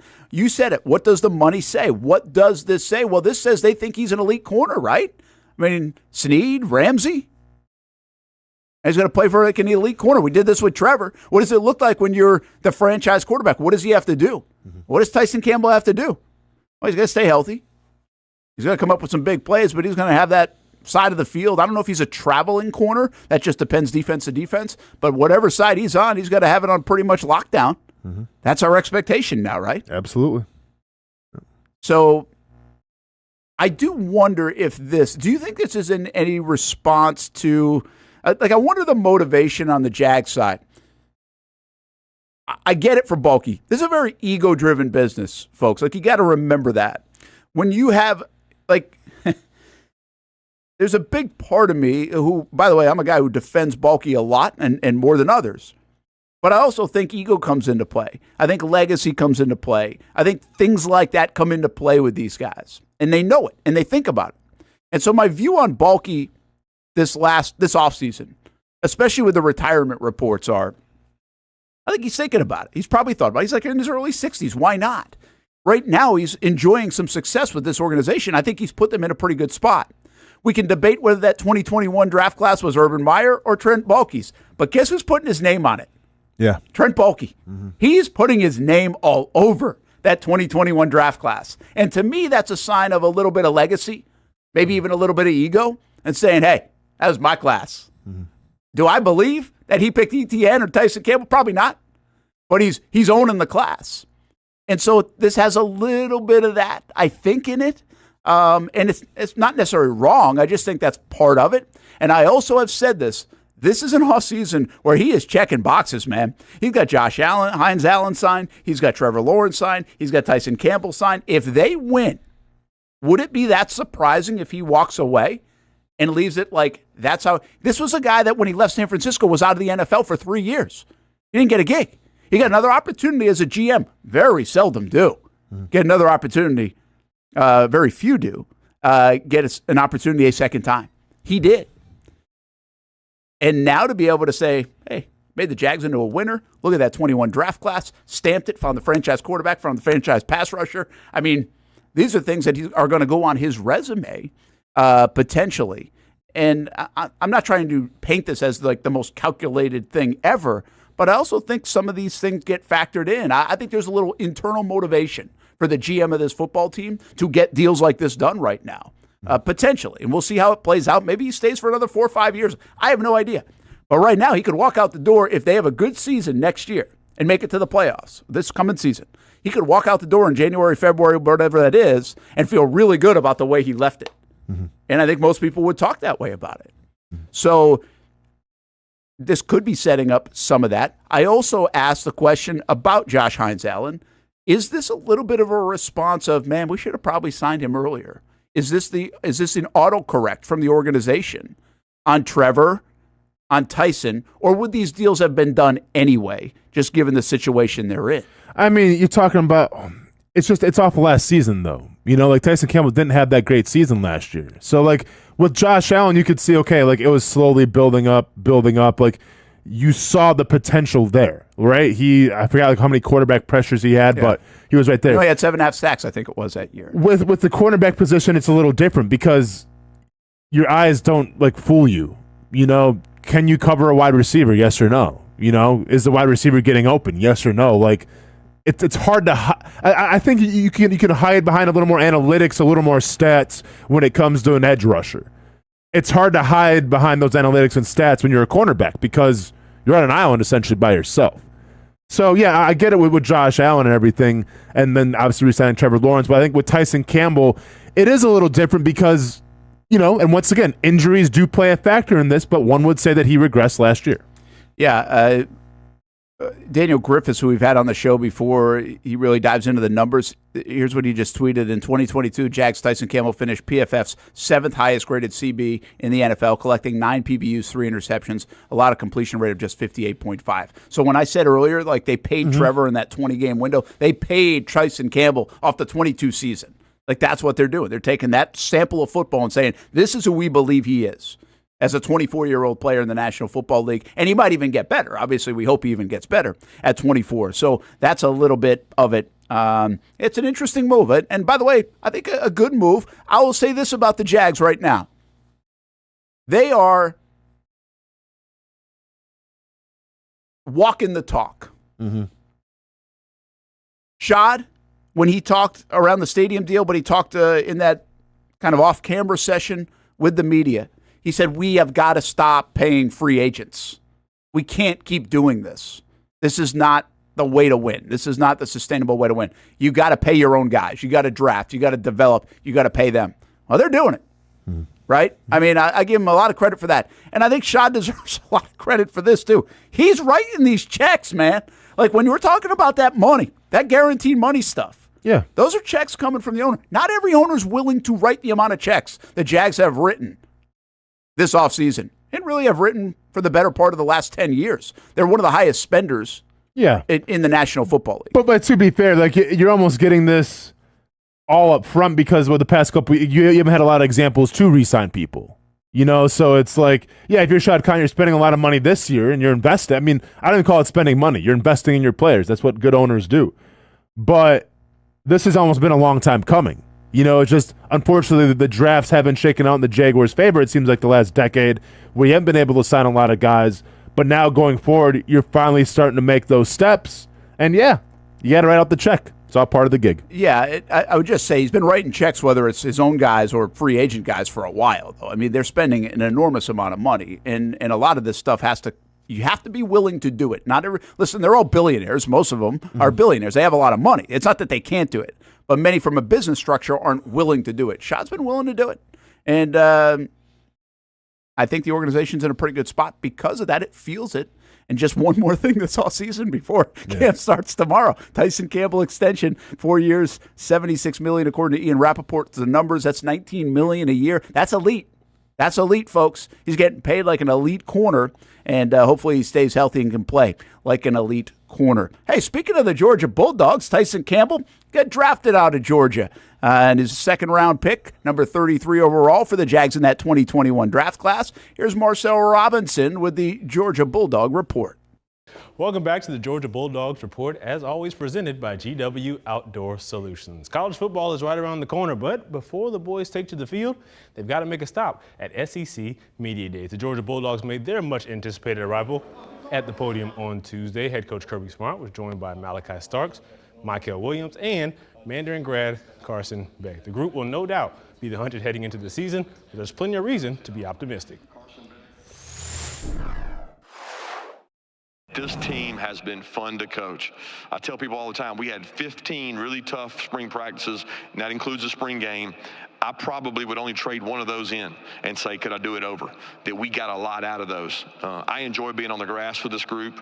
They're fun to be with. Like, as far as like progressing and getting into like where I want to be, like there is no limit, so like if you shoot for the sky, there is no ceiling, and I feel like that's kind of how I try to approach my game and even myself as a person, is that if I said the sky is the limit, right? I mean, it's kind of self-explanatory. There isn't a limit, It's going to be never-ending progression, and you're just constantly trying to chase that. One last story before we get out of here. A big shout out and congratulations to Charlie Condon. The talented slugger was drafted 3rd overall to the Colorado Rockies. Just imagine what a guy that hit 37 home runs last season for the Bulldogs can do in that thin air out there in Colorado. That'll do it for the Georgia Bulldogs Report, as always presented by GW Outdoor Solutions. Don't let the summer months keep you from enjoying those outside vibes. Let them turn your backyard into paradise. Check out GWOutdoorLiving.com for more information and set up your free estimate. Summertime means sizzling sales at Nimnick Buick GMC. The #1 Buick GMC dealer in Jacksonville has lots of inventory to choose from with their best price guarantee. Nimnick never charges above MSRP. You can save up to $10,000 off select new GMC Sierras or get rates as low as 1.9%. I'm a truck guy. GMC Sierra, my trim level is an SLT. This one's an Elevation. Pretty good looking color as well. So here at Nimnick Buick GMC, you have a lot to pick from. My father-in-law, he drives this, an Enclave, so I feel like that GMC in the family. 2025 is coming around the corner, which means it's almost time to close out those 2024s this summer. You can schedule a test drive at NimnickBuickGMC.com, and while you're there, check your trade value and customize your payment options. Nimnick is there for you, even on Sundays. Visit the showroom on Phillips Highway or shop online at NimnickBuickGMC.com. Nimnick, your friends in the car business since 1941. GMC, we are professional grade. It's hard to put a price on comfort, especially when you use that comfort on a daily basis. But if we're going to put a price on it, how does the lowest price guaranteed sound? Furniture Source is going to have the biggest brands, whether it's Ashley, Casper, or Tempur-Pedic, and once again, it's going to be the guaranteed lowest price in Jacksonville. Right now, my friends at Furniture Source are going to give you the ultimate hookup because all month long, they're making their inventory wholesale price. Check out their markdowns up to 50% off. And remember, since it's Furniture Source, you're getting the guaranteed lowest prices in Florida or your money back. Don't have the cash on you right now? It's no worry. Shop endless options to suit your style and budget and enjoy 36 months off with no interest financing. Why use your money when you can use theirs? Whether it's beds, couches, tables, or chairs, Furniture Source is going to have exactly what you're looking for. Shop the lowest prices in Jacksonville guaranteed. Find the location nearest you at FurnitureSourceJax.com. People helping people. It's at the core of what Alive Credit Union is all about, and it's been that way for over 70 years. From 1954 to 2024, the mission remains to inspire financial wellness and give you a financially fit lifestyle. Alive Credit Union and its employees are committed to not only serving their valued members, but also our community here in Northeast Florida. That commitment includes a partnership with the Action Sports Jacks 24/7 team as the presenting sponsor of all Armada men's and women's broadcasts this summer. Action Sports Jacks and Alive Credit Union, a partnership that just makes sense when it comes to covering Northeast Florida. Alive Credit Union's commitment to our community also involves serving the financial needs of our first responders through the recent merger partnership with City and Police Federal Credit Union. Join the community and become a member of Alive Credit Union today. Find out the many ways you can be inspired in financial wellness at alivecu.coop. Oh man, it is that time. I love being outside, but it is just so hot.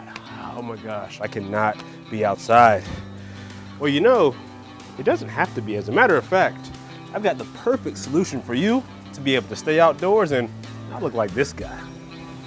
GW Outdoor Solutions has the solution that will help you create areas of shade with their automated retractable awning. As the summer months inch closer, the high temperatures will be right there too. With GW Outdoor Solutions, go from scorching to cooling in no time with one simple push of a button.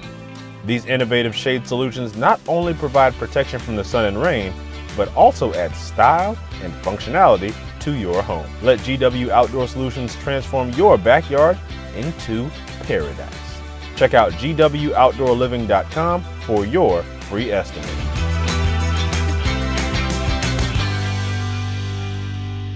New to town or always been in town, everyone is always looking for a good pizza place. Our place is Donato's Pizza.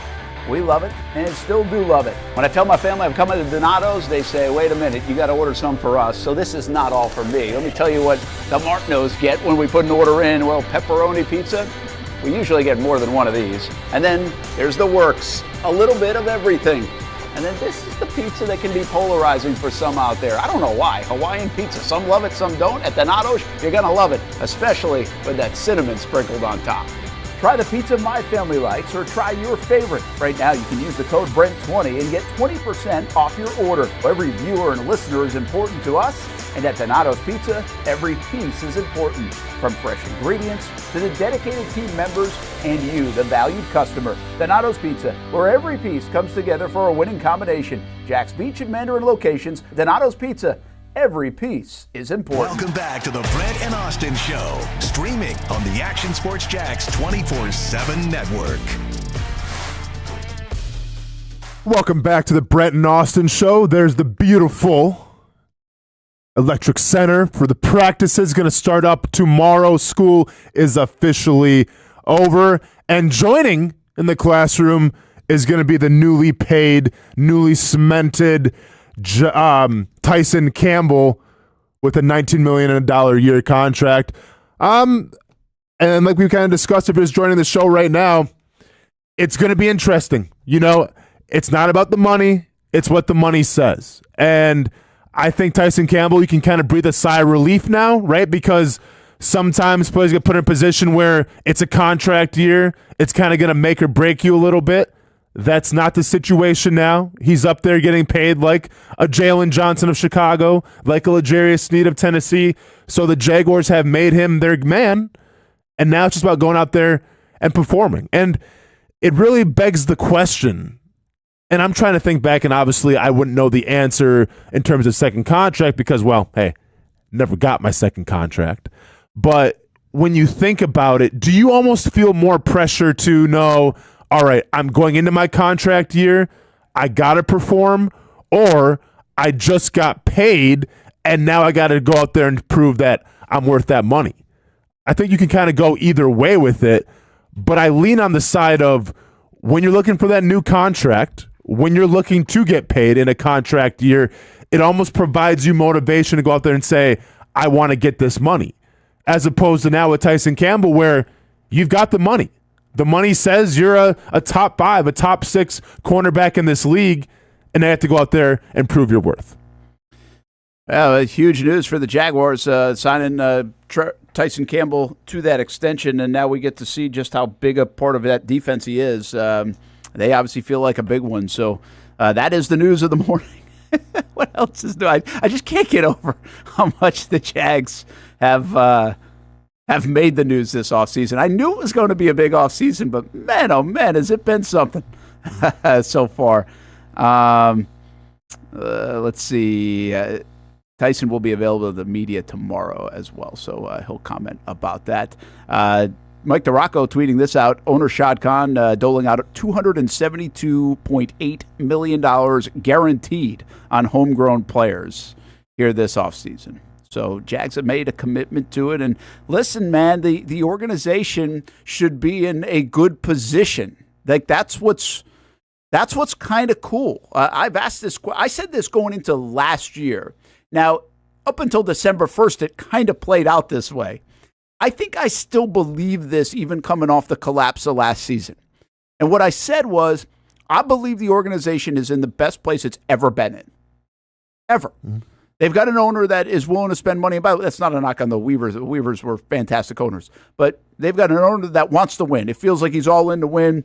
He's figured things out. He's been through the ups and the downs and a lot of downs. And I don't know if he's completely figured it out. I'm just saying he's definitely learned. And now he's got a head coach who's got a Lombardi trophy. He's got a franchise quarterback. And they have this core class of 2021 and kind of a core group of players where they've got youth. And they continue to build with some of that youth. Now, they got to hit on these last 2 draft classes to some degree. They've got things that have to work still, but they've got a stadium plan going in. They got a 30-year lease. Like, all this stuff puts the organization, I think, in a wonderful position going toward the back end of the this decade. And that was easier to say last year when they made the playoffs, beat the Chargers, everything else. But I want to just say it again because I think it's real. I think the Jags are in a terrific situation as an organization. I think they are in one of the best situations they've ever been in. I think you can argue they are in the best situation just based on the quarterback coach alone. And then the nature of some of these deals that are like 24-year-old, 25-year-old, 26, 27-year-old players. Take even some of their other deals like Christian Kirk. He's a 27-year-old guy, man. He's going into his prime. Like prime years. Evan Ingram still got a lot left. This isn't a guy aging out. The Jags have a lot on their football team that looks like, again, if healthy, it's a healthy league. You've got to stay healthy. You've got to get a little lucky. But they look like they could play for years to come with this nucleus. And now they've got to perform. They've got to stay healthy. They've got to continue to add, develop all those things. But, man, what a wonderful spot this organization is in. And we'll see if it comes to fruition. Hard to say when you lose 5 out of 6 to end the year. I get it. But I don't think it changes my mind. I think they are in the best spot they've ever been in, Austin. Yeah, I'm not opposed to that. We want to break this down and say like he's got to earn his money and everything. But what we failed to mention yet in Tyson Campbell getting signed here is the fact that the message that it sends to the locker room. All right, because Trevor Lawrence, we all saw that coming. Josh Allen, well, yeah, you better have paid him. We all saw that coming. Some could say, and I think I fall in this category, maybe Tyson Campbell is going to get paid, but I wouldn't have been surprised if they would have said, hey, you got to prove it to us this year.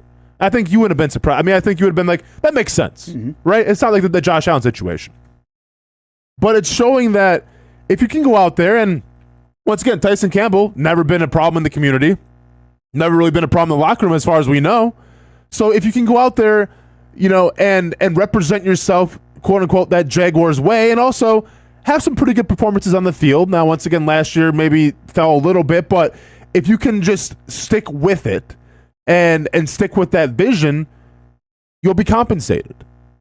And I think when you have those attributes and those things going on in that locker room, other players can see that and say, okay, if I do my part, if I work hard, if I act accordingly, then maybe I can get paid as well. And then that's really the precedent now that I feel like, whether it's Trent Baalke or Shad Khan, they're setting. And once again, this all comes back to culture.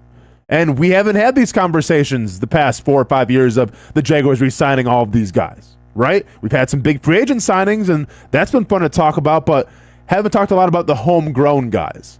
Well, now that's starting to shift a little bit, and that's a good thing.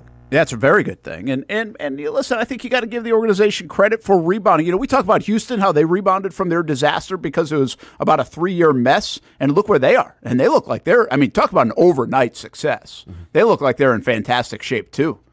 But the Jags were coming off Urban Meyer. It was a messy situation. And they've now look at them 3 years later. This goes back to my Baalke conversation from last segment.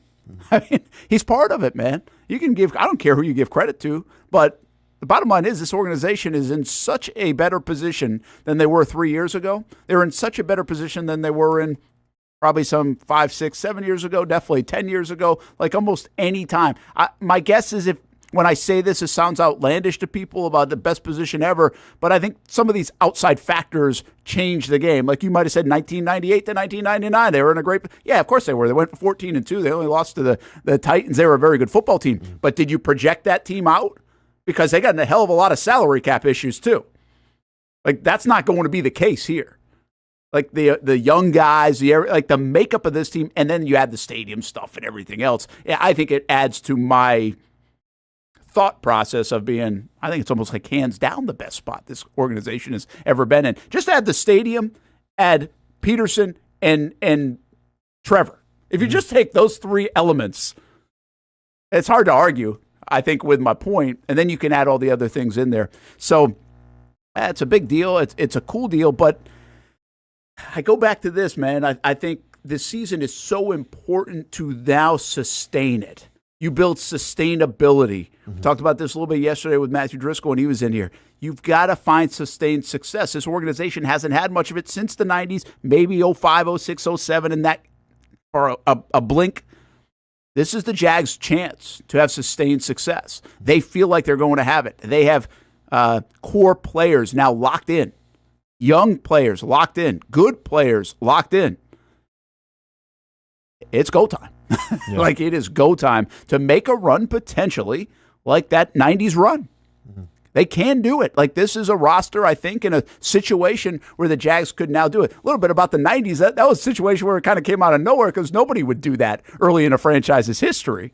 The Jags are now in that situation. I think I just saw John Shipley tweet this out. This is interesting. Because of all these young players that they have now under contract, here's the next 5 who will be up for contract talks. Etienne, Cisco, Little, Walker, Lloyd. So that 21 class goes Etienne, Cisco, Little, and then Walker, Lloyd. Mm-hmm. We've talked about Etienne at length before. I would think about extending him. I don't think they're going to. I get the business side of it. Cisco's going to be interesting, but I think safeties are not super expensive where you feel like you got to get ahead of it too much. Cisco's a deal that if he does have a good year, you're probably comfortable saying, hey, we can still get this done. Yeah. Right? Mm-hmm. Walker, Little, same deal. Walker Little is going to be a very interesting piece here. I think he is a guy that could potentially extend as their future left tackle and not worry about the spot. Mm-hmm. I don't know they'll do that, but I think they could, which will be a fascinating conversation if it takes place because it's a guy they haven't wanted to play necessarily over the last 4 years. But he still could earn a contract extension. That'd be one of the most unique deals in league history. I would say so, yeah, for sure. I mean, that really would be pretty odd. Mm-hmm. But it'll also show you the nature of the left tackle position, not just getting those guys on trees. Yeah. And you see, here's the other part about that with Little. You either got to go big in free agency, or you go someone like this where you could probably save a little money based on resume or lack thereof, but still get a guy you're confident in. Because the only other way to do that, Austin, is go get a rookie deal, and the only other way to do that is to pick in the top 10, and we're hoping the Jags aren't picking in the top 10 anytime soon. No, for sure.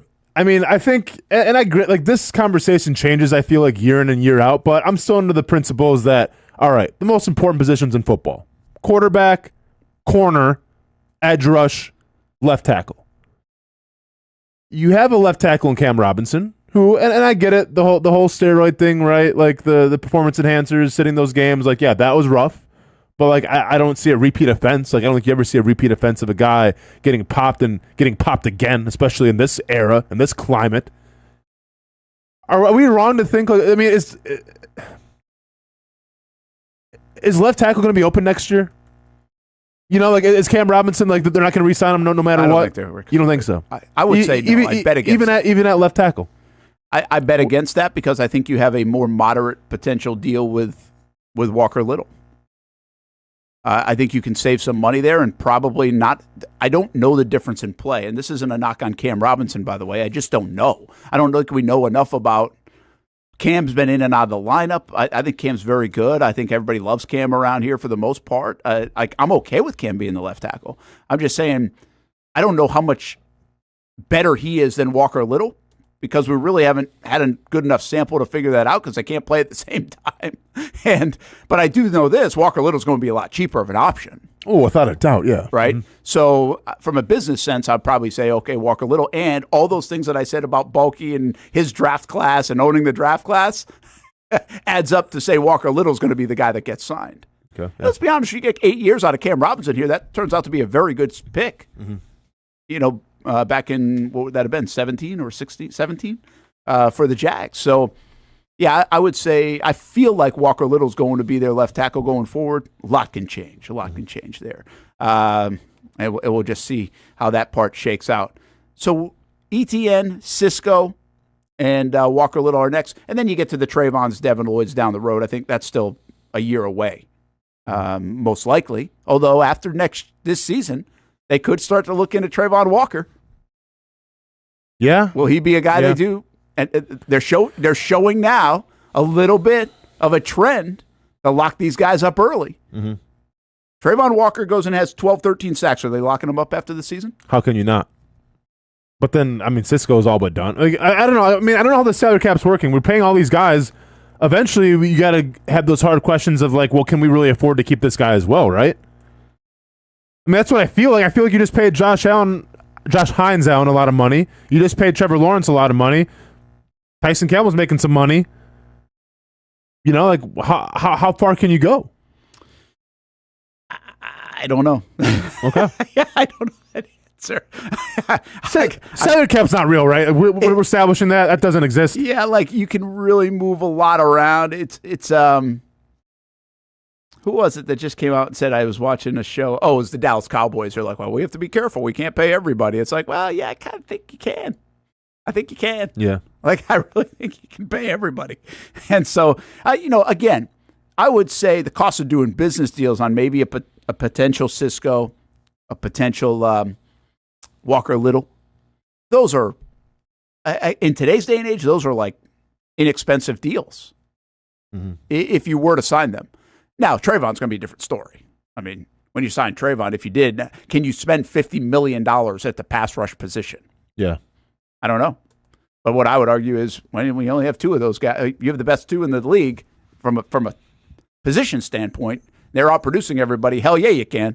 Yeah. You know? Yeah. So that's going to be a fascinating one to see. Now they're setting a trend where you're like, okay, let's go look at those fourth-year guys. They want to sign them early.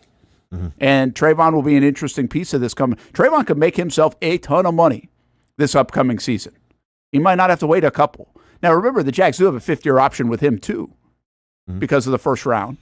Devin Lloyd would be the same way, so they got some flexibility. And Lloyd, in my opinion, I don't even think we can talk about extension and contract and all the rest until we see a lot more.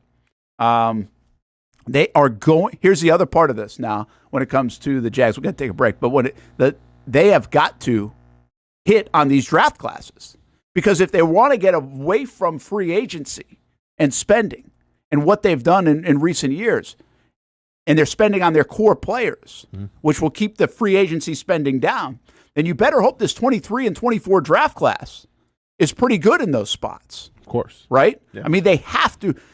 This puts more pressure on the conversation that we've had about the Bigsbys and Brenton Stranges, and now you go into the Jerry and Joneses and the Mason Smiths. Like, those have got to be good picks. because you don't want to be replacing those with free agents that are going to cost $15, $16 million a year.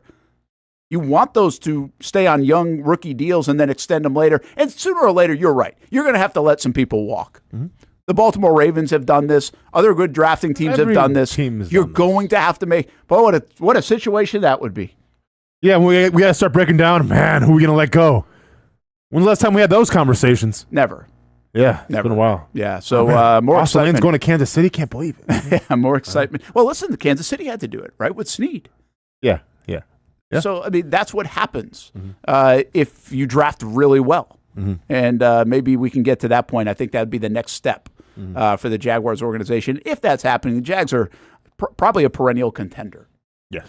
You would think, and we hope they're getting to the point. I tell you what, if Shad Khan, if Shad's listening to this show and he's like, Brent, we better be a perennial contender right now. I just spent $272 million in checks this offseason for our homegrown guys. Invested. That doesn't factor in the free agency. He didn't spend, Brent. He invested, man. There's a difference.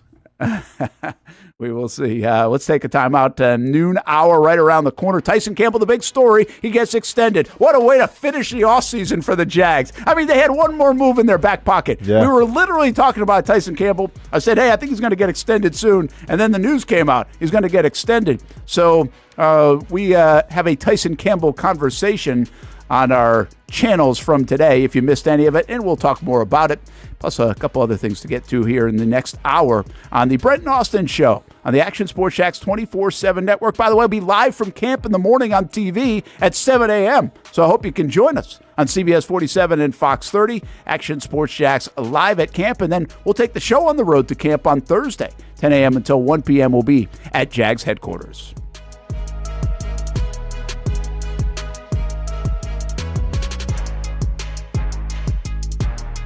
It's a new logo, new branding. With Bold City Heating and Air, it's an old school approach. One of the few locally owned and operated air conditioning businesses left in Jacksonville. It's hot, Florida in the summer. You can't do much to avoid it, but you can keep cool with Bold City Heating and Air. It's every customer counts kind of service, from when these trucks have pulled up to my home over the last couple of years and when they pull into your driveway as well. From communication to pricing to the actual service, everyone at Bold City Heating and Air cares about you. You know who is coming to your house. You know they will be well trained, and they will respect your home.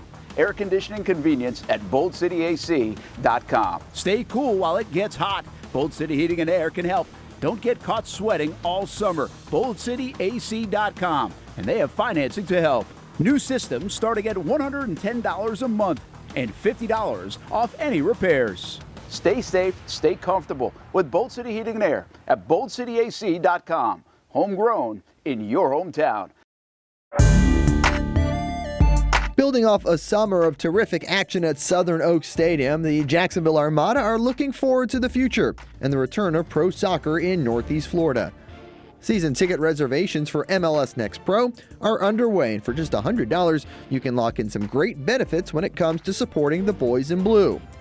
Those who make a reservation will have first selection options in the new Armada Stadium out east, near Jacksonville's downtown sporting complex, as well as access to supporter VIP events like stadium tours, open training sessions, and future meet and greets with players and coaches. You can make your season ticket reservations at jacksonvillearmada.com/ticket. And while you're there, read the very latest on the Armada men's and women's teams in action this summer. Show your commitment to the fleet with an MLS Next Pro season ticket reservation at jacksonvillearmada.com/ticket. In Northeast Florida, we love hanging out on the back patio, maybe grilling out lunch or dinner with the family, enjoying the good weather, or maybe enjoying the big game on the TV. Or maybe your favorite team in town, the Action Sports Jax team. This is great, except for when it's really hot or the bugs start coming out. But what if you didn't have to worry about that? Titan Outdoor Solutions will make your outdoor area a comfortable spot any time of the day, any time of the year. This makes too much sense. Titan Outdoor Solutions can give your home an upgrade. Customized pergolas, awnings, controlled shade, even retractable screens. The solution to beating the heat and the bugs and getting more use out of your home is Titan Outdoor Solutions. And this can even help prevent storm damage at your home. Living in Florida and living in your home is already good. Now make it great. Quality products, custom work, locally owned and operated. Visit TitanShuttersAndScreens.com or call 904-484-7580. I was tempted. It's more than just food. It's a tradition, a heritage. It's about my family and the smiles on their faces. It's about the flavor, the meat, the love, the community. Our community. Barbecue is who we are, and it's what we do. Thank you for making Action News Jax the best in Jax and Folio's Best of Jax 2023. Best TV station, Best TV newscast, Best TV morning show. Chandler Morgan voted Best TV anchor. The Chief, Mike Burrish, voted Best meteorologist. And Brent Martineau voted Best TV sports anchor. And while you're on the go, Best news website and Best local blog, The Burrish Blog. Thank you for making Action News Jax local coverage you can count on.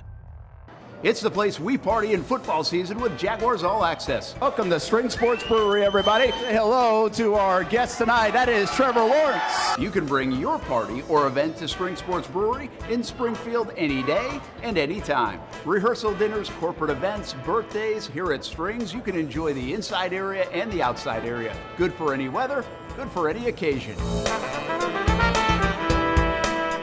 Watch the games, play the games, shoot some hoops. Beer? Yeah, they have that. Plenty of choices. And sure, this is a brewery, but Strings is also a restaurant, and the food is fantastic. A full menu made from scratch meals.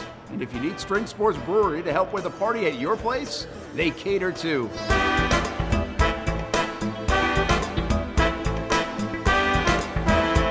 Family, beer, food, sports. Spring Sports Brewery in Springfield.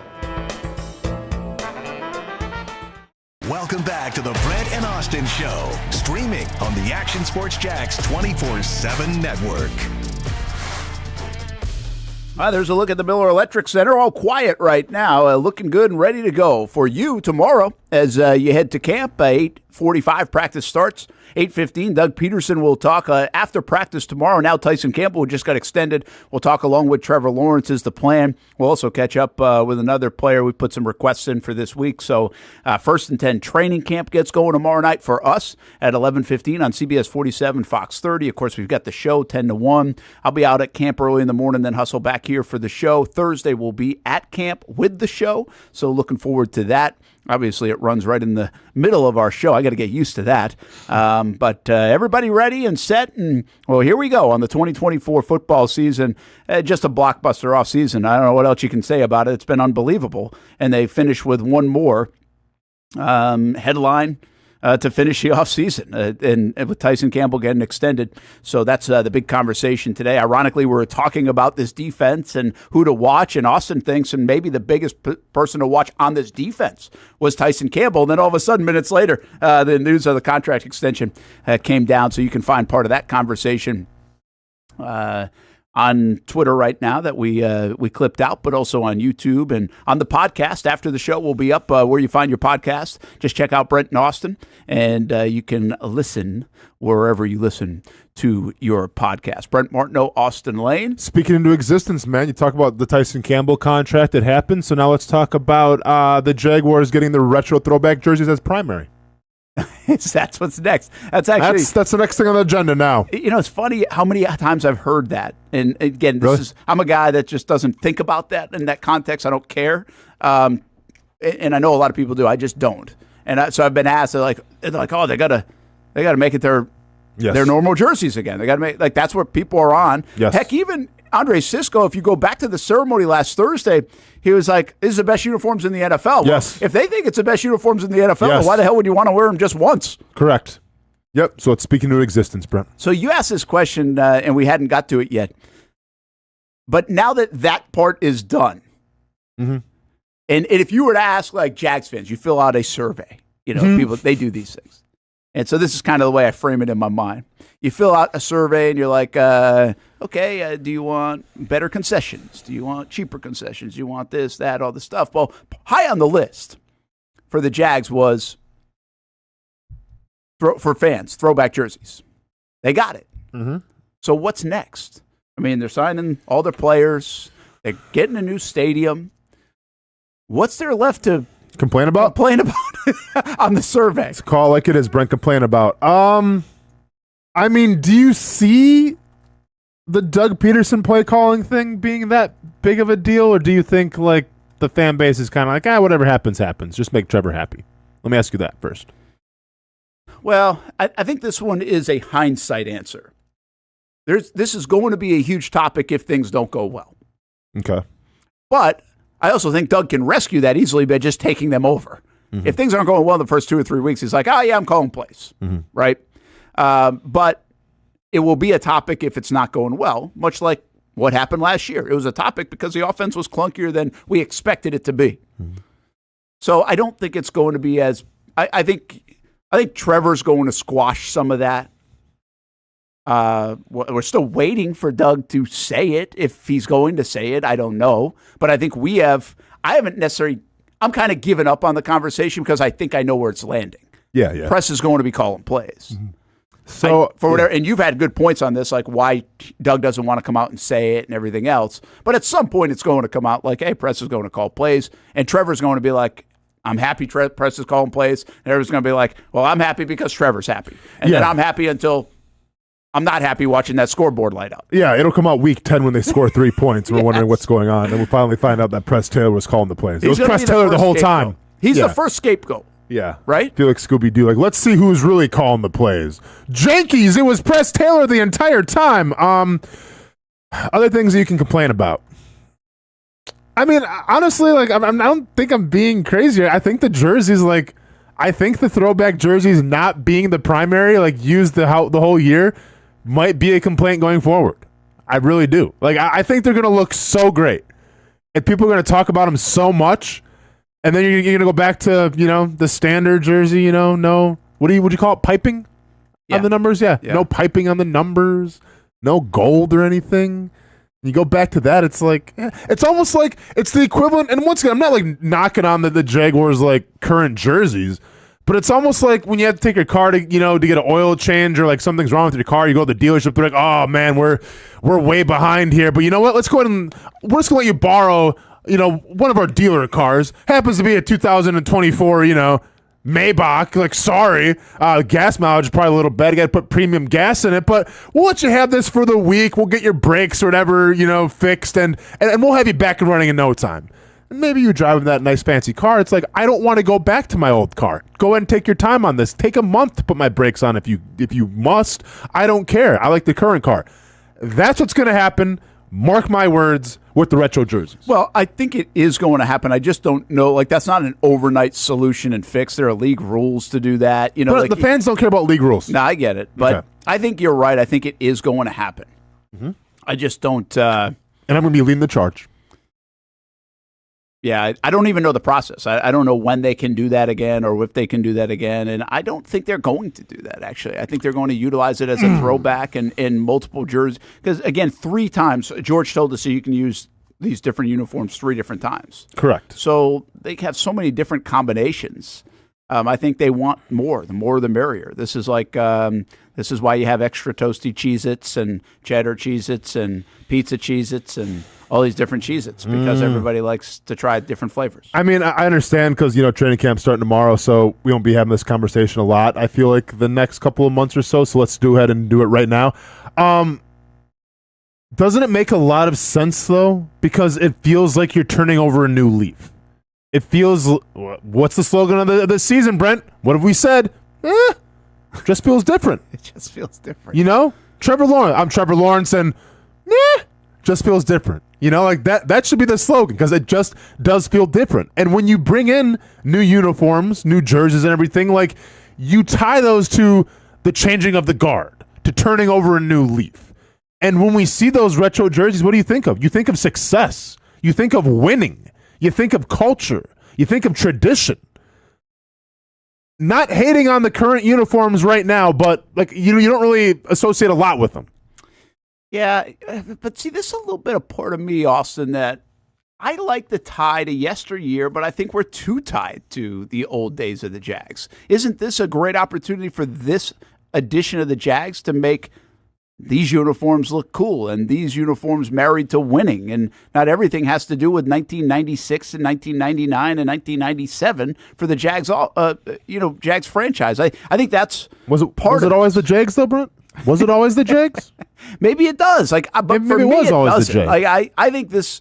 I think you're starving around here for a 3, 4, 5 year stretch run so you can have something else to compare it to. Correct. Right? And, yeah, exactly. And we think that's going to happen. If you have the same uniforms. I mean, they won't be exactly the same, right? Like, I'm sure you could make some minor, current adjustments. Like, you probably keep the new logo. Like, I get they have the old logo right now, but you probably keep the new logo going forward, right? Like, it'll be some of the old, but some of the new. Yeah. It would be a different look. I do like your overall broad question on this survey questionnaire of what else. It would be great if the Jags put out. What else do you want to complain about? Jerseys. So you got because I want really gold in the uniform. The only other thing I think people would answer this question with the concession stands or this, but even that is most likely going to change in the next few years. Like the product of change is underway with the renovation of the stadium, even when it comes to those kind of things. So I don't know what else there is to really get kind of bent about from a fan perspective. It depends how far in the future you want to go. But I can see a couple of things that fans could complain about going forward. Number one is where you play the games that aren't going to be, that's a good call. I mean, we think it's Orlando or Gainesville, right? Like those are the two. Well, those are the two. Okay, those are the two. Yeah, but yeah, I would lean toward Orlando. That could be a complaint. I think if you bring in the new stadium and it's looks fantastic, chef's kiss, talk of the whole NFL, and you're still playing 2 games in London, I think that could be a complaint from a fan base where it's like, well, we just spent how much money in a new stadium and now we're still playing in London a little bit. I think that could be a complaint. I think that will always be a complaint of sorts, right? I think, but it's gone quiet. I mean, it has. It's still a talking point, but I think it's going to be amplified once that new stadium gets put in. Yeah, I think you're probably right. Hey, let's finish off our what to watch. Sure. On these positions. And a couple other things to get to here on a Tuesday with the breaking news of Tyson Campbell's extension. That has been a good conversation most of the morning. But now let's go to the linebackers. Player to watch as camp begins tomorrow. Who you have your eyes on? I feel like we forget about Foye, right? Because we're just like, okay, that dude's going to lead the league in tackles. Set it and forget it. That's right. A nice place to be, by the way. That was a compliment. What you're going to get. That was definitely a compliment for you. Linebackers that I'll be, and we're not counting the edge, right? Because it's probably going to be, we're not counting outside line. Okay, yeah. If you want to do those, it's not worth doing those separate, but I'm going to do those as a front. No, I mean, to me, there's only one name, and that is Devin Lloyd. Yeah, it's pretty easy. I mean, I think that's the obvious one. This was a guy who was taken in the first round for a reason, and we have not yet seen, the full capabilities of being a first round pick for this franchise. And I think if you incorporate the new Ryan Nielsen scheme, you hope to see Devin Lloyd moving around a little more, getting involved with the pass rush, getting involved in the blitzing. So, yeah, to me, the only answer is Devin Lloyd here. Yeah, I think it is, and it's definitely the big answer. But I will tell you this. I'm fascinated with the other 2 guys in that room, too, that get attention. Chad Muma and Ventrell Miller. Muma's a guy, again, this goes back to drafting and developing and where you're at. They've definitely been on the slow pace with Muma. I mean, they've hardly used him, and he's a 3rd-round pick. Ventrell Miller, they said, hey, we got Foye contract, we got Devin Lloyd 1st-rounder, we got Muma 3rd-rounder, let's go draft a 4th-round linebacker in Ventrell Miller. Yeah. Make it make sense, right? No, they're 4th-round picks, Brent. But the story out of Jags headquarters in the first half of this year from the OTAs and in the building and other things is Ventrell Miller's catching people's attention. This is a guy that was injured last year, so I think they really do like him. What does that mean? What does that look like? I have no idea. Are we going to see it? Mm-hmm. Is he is he part of the future of this? Is Muma part of the future of this? How often do they play 3 linebackers on the field? So I actually think those back end, because here's the deal. We know Devin Lloyd's going to play. Yes. I understand your interest. I just don't know what the role of Muma and possibly Ventrell Miller or whoever else you want to jump in there is actually on this defense. And it would be nice if one of those guys emerges because you invested in them. Of course. So I think that part is fascinating. I could go there instead, although I think we do all have eyes on Lloyd because we see star potential in him. Yeah, that's another big if. If he gets to the next level, we're talking about a defense that's probably pretty dang good because he's elevated it. All right, now the front. A lot of guys to go to here on the front. Gibson. Yeah, that's your guy. Travis Gibson. That's my guy. Obviously, Josh Hines Allen, I mean, you know what he's going to give you, right? Like, stay healthy, do your thing, enjoy that contract. Seen a lot more gold chains now, Josh. What did I tell you about that? What did I say? What did I say when Josh Hines Allen signed his contract? Dude rocked up the press conference in a black shirt. Casey and I celebrated it. You know, it could have been a Kirkland brand. It could have been an Old Navy brand. It could have been a Gucci. We don't know. It was a black shirt, and you know what? We celebrated it because it was humble, it was hardworking, and it was blue collar. And now all of a sudden we're going on the Rich Eisen show. We're seeing gold chains, and we're seeing all this stuff. And hey, man, I got it. And as Zach Miller once told me in the locker room when he had his ostrich boots on, he goes, "Yeah, I'm gonna spend it. You can't be buried with it. I get it." But it's hard to be buried with all the Joshes. You're making me nervous a little bit, Josh. All right. Hopefully that time in Wyoming was Wyoming, Montana. I get him confused. Where was he train at? Montana or Wyoming? Arizona. Seriously? Yeah. Oh, that was Taven Bryan. That was. It was. Why was I on him for a second? Well, hopefully that time in Arizona did you well. You're ready to roll. Trayvon Walker. Yeah, you want to see him take another step forward, be a dominant edge rusher. Hopefully from the edge and not from the interior, and maybe he earns a new contract eventually. Like those are obvious answers. Eric Armstead, you know,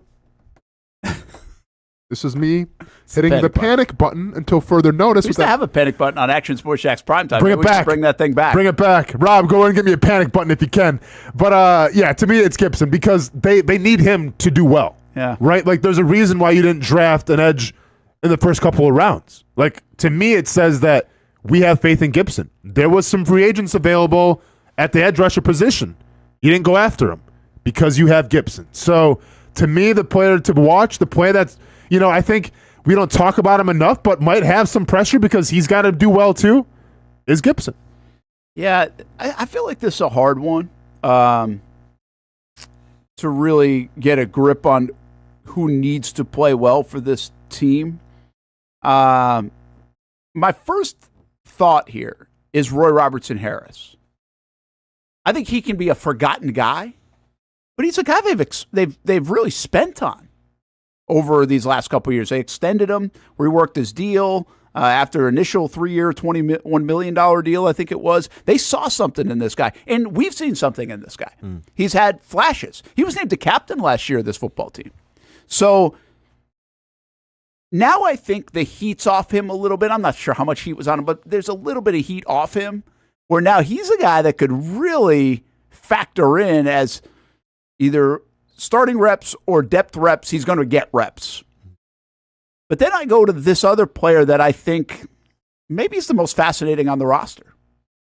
On the entire roster, Austin. Okay. Mason Smith. Yeah. And if we're going to start talking about, hey, you can't go to free agency all the time and spend, especially at that defensive line position, which is the money's incredible, right? At the defensive tackle position. Well, then guys like Mason Smith have to hit. Yeah. Like these are the guys that you need to hit. You can't get out of this year and say, we don't know about our second round pick, Brenton Strange, and we don't know about our second round pick, Mason Smith. Like those could be whiffs. Sure. So I'm not telling you this guy needs to be all pro. I just think we need to see something. And one of it's to be healthy. Like it's a guy that struggled with injury, so he's got to be healthy. So I'm fascinated with the Mason Smith character. I'm fascinated with the Mason Smith pick. I'm fascinated with the Mason Smith size. I think he's one of the most fascinating players this football team has on its roster. Yeah. But I also think it's an important thing to get him off to a good start. Let us buy into something. What can we see from him? And I'm going to have my eyes all over Mason Smith, and you kind of can't miss him. He's so dang big. This camp. But especially now, too, with Eric Armstead being on, the PUP list. I mean, now you elevate Mason Smith right away. Now I'm not saying like, all right, Mason Smith, you got to be the starter day one. No, but, I think your role does get elevated now a little more with Armstead on the PUP list. Here's one thing I like about this conversation on the defensive front.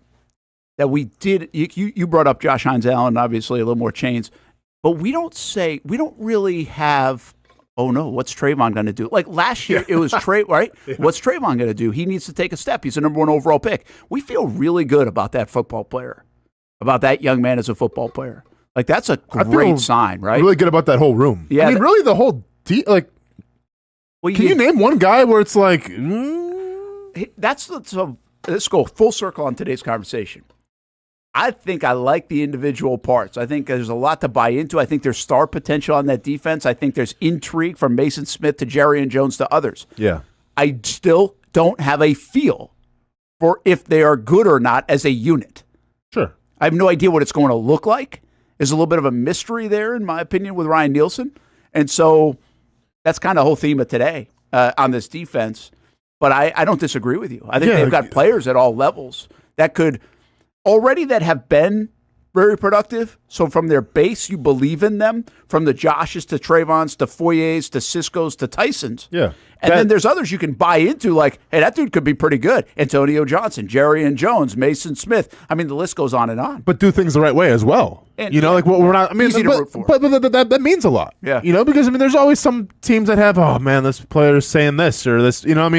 On this defense, you don't really have those guys. Like, I don't know, like. Maybe Foyer takes his Ivy League education and invests in something that goes bad. I don't know, I'm trying to find reasons to not like these guys, and I can't find reasons not to. It's a likable, locker room in general, right? I mean, Tyson Campbell's got the Georgia, stuff, but I don't think he's a crazy driver. I think we're good there. Right? What kind of car does he drive? Do we have word? I don't know, but it's probably about to get nicer. That's a good point. That's a good point. Hey, he's going with Josh GMC listen, Denali. Listen, Nimnick. Yeah, like Josh Hines Allen with the chains. My biggest thing now with Tyson Campbell is, hey, let's go. Let's get a G-Wagon. Can we get a governor? We don't need a Bugatti.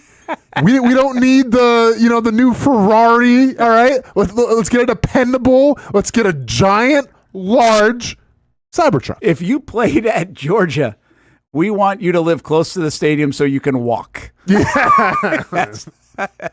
Scooter it, man. Let's go. A little bit of that. Yeah. Hey, Duval TV says, D. Ham, listen, you could have picked him. I think anybody could have picked him in this conversation. What's Hamilton? It's kind of the Tyson Campbell effect a little bit with the injury. Paying him, right? But with the injury, yeah. And already paid him. Like, they saw something early in Hamilton, and they were like, this dude's really good. We didn't get to see that last year. Again, there's a lot to buy in on this defense. You can really pick your position group. You can pick your player. You can pick multiple players. A lot of upside, I think, to this defense. Mm-hmm. And we'll see where it lands. But that was a little bit the nature of this conversation. Steve from Boston, 1970 Dodge Charger. Let's go, man. What are you getting, about 8? Governor on it or what? What, about 8 miles to the gallon on that bad boy? Let's take a timeout. We'll come back. We've got more to get to here on the Brent Austen Show. You got Olympic game facts? We're going to play a little game here. I'm about to blow all your minds. Really? Yeah, man, because I got Olympic fever coming up, man. It's contagious. Watch out now. All right, a little game on a Tuesday before Training Camp 2024. That's coming up next on the Brent Austen Show. Thanks for hanging with us on the Action Sports Shacks 24/7 network.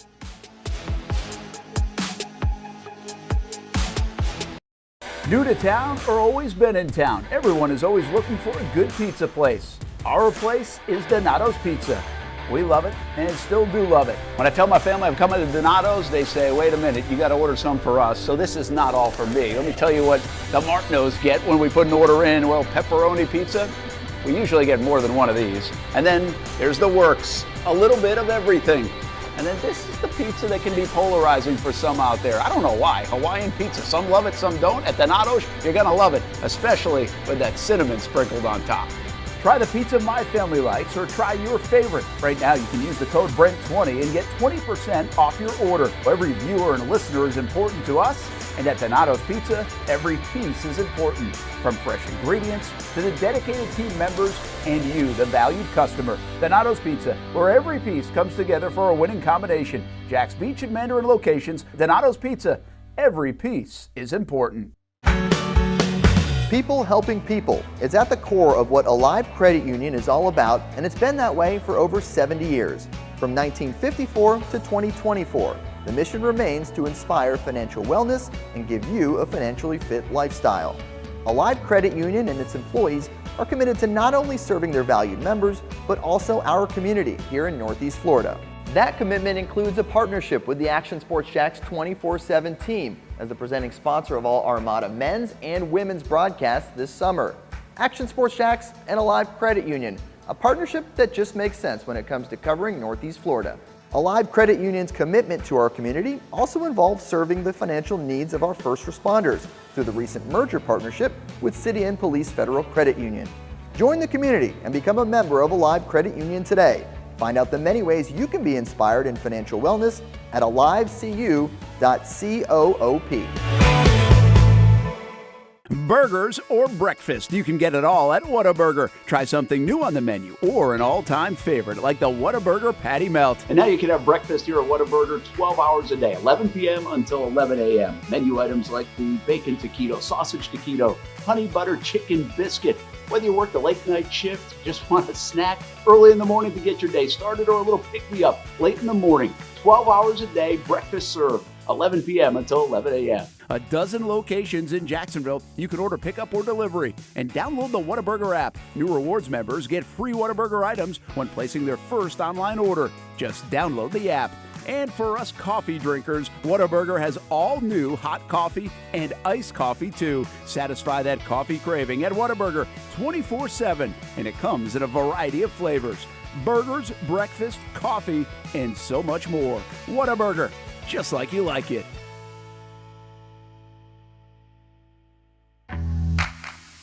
What started out as better people, better projects just keeps getting, well, better. That's Better Exterior Solutions, ready to help you create a better outdoor experience.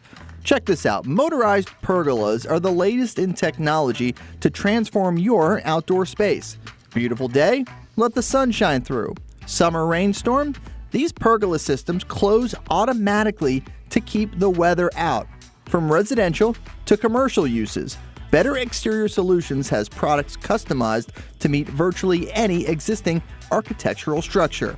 With retractable awnings, screens, and hurricane shutters too, if you want unparalleled quality and expertise, you need Better Exterior Solutions. Get a free estimate by visiting betterexteriors.com or calling 904-902-4999. Better Exterior Solutions. Experience better.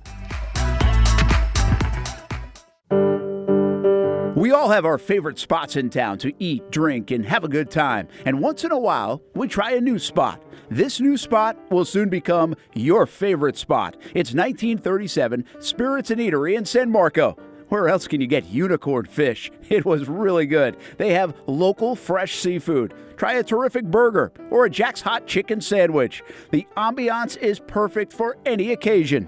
The idea here is to have fun, have a good time. Whether you're chilling out on the couches, cozying up to the bar, having lunch or dinner, it's a throwback experience. 1937, when going out to dinner was like going to a party. They even have a photo booth. Who doesn't like a good photo booth? We recently brought the entire team out to try it, and everyone said, I'm bringing my significant other here to try it as well. The new spot becomes your favorite spot. Make 1937 Spirits and Eatery in San Marco your new favorite spot. Welcome back to the Brent and Austen Show, streaming on the Action Sports Jacks 24/7 network. Well, there's a look at the Jacksonville Icemen and their new coach, who we told you about yesterday. He was an assistant under Nick Luco. I see it, Hamby. Jason Hamby. I see it, Hamby. Brandon Mashinter is his name. Oh, sorry. You see Hamby there, huh? All right. I see Hamby-esque. Hamby-esque, okay. A little bit, you know. Yeah, I mean, a little longer hair, but kind of the facial expression. We might have Coach on Friday. I don't want to say too much. But he actually does come across. Is this a compliment or not? He looks to me a little bit like, if you didn't tell me that's the Iceman coach, he looks a little bit to me like a soap star. Yeah, I mean, he's a good-looking dude. There you go. So that is a compliment. It's a compliment. All right, good. Yeah, I mean, I don't know, Brent, do you see a lot of like soap opera stars that are like trolls? Like sewer trolls? No. Nah. They're good-looking people. Yeah, usually good-looking. Yeah. By the way, I was watching this stupid, well, actually, I wasn't. I walked in on Kaylee and Steph watching this stupid show.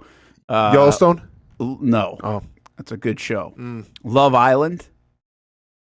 I think it was, Love or Island. Paradise Island, Okay. or Love Island. Is that the one Where you where they basically, just go hook up? Essentially, Right. because like these guys walk out and there are 5 women, and they're just like, okay, step forward if you would be interested in dating this guy. Okay. And then the guy's like, well, do you want to hook up with her or somebody else? Yeah.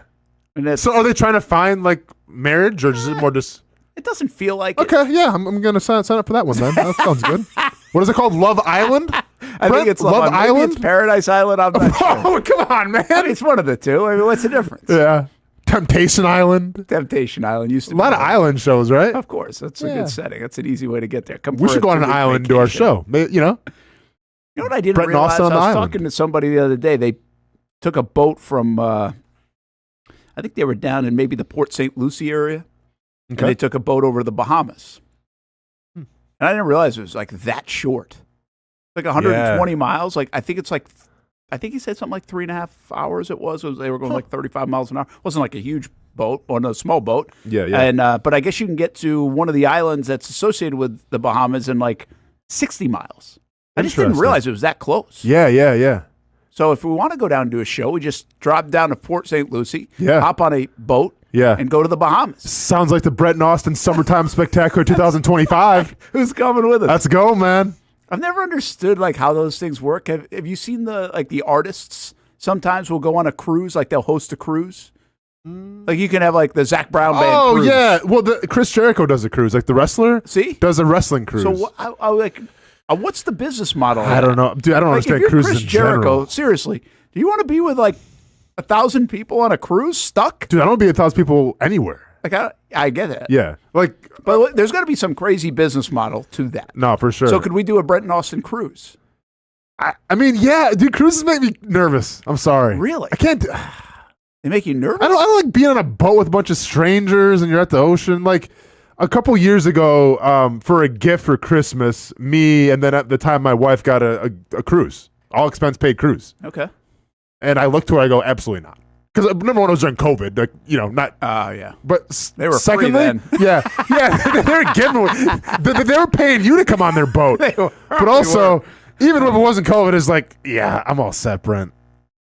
I don't know. I would rather just like go to a city and like explore, walk around. I don't want to be in a boat with a bunch of strangers, and I'm good. Well, here's the thing. Steph loves cruises. The kids love cruises. Cruises are not bad. I just have this thing about cruises where I don't want to be there for more than like 4 days. Yeah. Like I'm fine on a weekend cruise, and we live in a great part of the country for that. You just drive down to Fort Lauderdale and go on a 3-day cruise. It's great. Or you can go right out of Jacksonville. But I'm like a 3-day cruiser, 4-day cruiser, 5 if you make me. Steph's like, let's go forever. And I'm like, no, let's not. You know, there are people now that like they actually like live on the cruise ships. They just bounce around. I know. But like, see, that's what I don't understand. Like, what can you do on a cruise ship? Like, what, you got water slides? You got like games? Like, I'll go to Adventure Landing. Exactly. We're good. There's a lot of We're that. all set. You eat a lot. You can drink a lot. You can do those things. Yeah. But cruising for that long it's just, no. Now, Liv just stopped in. She'd want to cruise for 12 days, no doubt. Yeah. Don't even have to ask that question. Yep. So her and Stuart, world travelers, they'll like go on like a around the world cruise. Yep. Here's the thing about cruises. They get boring. Like I can't stand there by myself. Like I need Give me the 2 hours phone. on board. I know. Yeah. I don't read books. Well, Brent needs his phone. Yeah. I don't read books. Yeah. I need something to do. I mean, if we're trying to play like, Limbo or something, I guess I'll do that. Okay, you can play like bingo and limbo and all those other goofy games that they do, which you get like nothing out of. It better be a good casino. They do when you're a little buzzed. They're a lot funner. Dude, like I have no aspirations to ever do the Limbo. Like I'm horrible. I'm 6'6", Yeah, bad hip you would mobility, limbo bad spine mobility. But you get a couple, barley pops in me, guess what? I'm the first one out there, Brent. I'm doing this. All right. Yeah. Good for you. I need to drink more barley pops. Barley apparently. pops, man. Did go on the Disney cruise once, and which was very good. Obviously, very expensive, but it's good. Mm-hmm. The only problem, they have no casino. The Disney cruise? No casino. Just where I'm sitting sounds like hell. It No, sounds really, like it one was of bad. Dante's circles of hell. It wasn't bad, but here's the problem with the Disney cruise. If you're thinking about it and you have young I'm kids, not thinking about it's great it at for the all. kids, Of and you don't have to course. worry about them because they're like they've got bands. You're not even allowed in the places the kids are allowed. You can't hang out with your kids. Yeah. They don't let you. Yeah. So they'll keep them until like midnight, right? But At about 9 o'clock, Yeah. the parents with little kids and everything, they all go to bed because they're exhausted. Yeah. And so then by 10 o'clock, like the Disney bars aren't adults even are open. just- Like, oh. yeah, the adult life for a Disney cruiser is horrible. Yeah. I don't love my kids that much. I mean, I love them, but I'm not going on But a the Disney cruise, is dude. good. Like, overall, Oh. it's good. But okay, isn't there like, Disney adults, right? You know that whole thing? No. Basically, the old people, like the adults that go to Disney every single week. Okay. Like they wear the ears and everything. That's going to be Steph. Cult, Yeah. But That is a I bet they're all on the cruise though too, right? Yeah, Like it's not just for a family. It's like, oh, like we're, I love going to Disney, so let's go on a Disney cruise. Yeah, maybe they were. I felt like it was way I'm more all kid-oriented. set. I mean, unless you're getting paid to say like the Disney cruise is cool, what are you doing, man? Come on. No, the Disney cruise is cooler than you think. Here's the thing about Disney cruise. It's very clean. Cool. Well, that is kind of nice, considering your thousand So is of your friends Adventureland. on the other ones. I feel you. No, I got you. Okay. That makes part sense. is pretty clean. I got you. Okay. The problem is, again, like the nightlife, you seriously are like, what am I doing?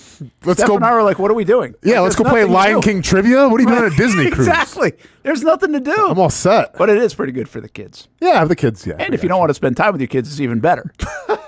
Because they'll take care of them. just follow Mickey here. He'll take you someplace. Mickey, get him off my hands. It was pretty amazing. You could not get in to the place where the kids were. They would not let the adults in. It's something to worry about or not? I don't think so. Brainwashing? What do you guys say? You guys watch too many movies. Dude, it's Disney, man. Yeah, have you been watching some of their content lately? I don't want You been watching? Okay. Let me just be naive.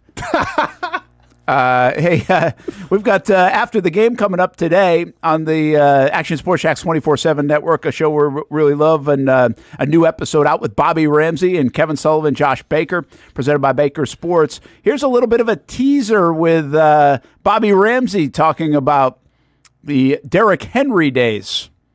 It was funny, like they played with the junior ball, and he couldn't cover it all the way. So when he would start running, it would fall out when he would start to sweat. So we'd like have to stop and bend over and pick up the ball, and the kids were chasing, and they'd stop me like, and then you just pick up the ball and keep running. I was like, I've never seen anything like this. Yeah, you could see it early. Oh yeah, I saw him. I remember seeing him in a middle school game in 7th grade, and it was like, oh my, this is. We've talked about Seattle. We had C4, right? Yep. And it was that, but at a different level. Because the competition he was playing wasn't what Seattle was playing as well. Right. And, when he came in the 9th grade, it was like, even though we had expectations he would be good, and certainly, we were a 4th-year school at the time when he got there. So, I mean, that was our first senior class. And, so obviously if you're going to come in and play as a young kid, pretty good opportunity because we hadn't been around that long. And the first day in full pads, this is back when two-a-days still happens. You say that nowadays. What? I used to practice twice a day, man. And we were doing inside run, and we run ISO, and we had 3 pretty good high school defensive linemen, and we don't block any of them. And they get through the line of scrimmage. One kind of gets them here, one gets them here, one gets them here. And I always say it was kind of like watching like Optimus Prime, like going down in a fight, like, wah, wah, wah. I never saw him get tackled in middle school, so I'm thinking, oh goodness, he's going to get up, he's going to throw the ball, he's going to throw a fit, and he just put it down and went back to the huddle. I'm like, all right, we made it through that one, and we ran the same play again, and he busted through, and our offensive coordinator was a guy named Charles Richards, and a big man, had been a backup quarterback in the NFL in the 70s, and he's standing next to me, and he kind of looks down at me, and I looked up at him, I was like, well, I think we found our tailback, so let's go from there. That is Bobby Ramsey, and you can throw that full screen up there if you don't mind, Rob, to let everybody know when the After the Game is on, coming up today at 2 o'clock, and that's the Bobby Ramsey episode. More on Carson Beck and Derrick Henry. Got to coach those guys. More on the Mandarin Mustangs. Some interesting stuff from Coach Ramsey, along with Josh Baker and Kevin Sullivan. That replays tonight at 6 o'clock as well. By the end of the week, we'll also add it to our YouTube playlist so you can see all the different coaching episodes that we've run so far. And we just recorded a couple more yesterday, so more to come in the next couple weeks. And so far, we've been all football, but that's not the intent of this series. series.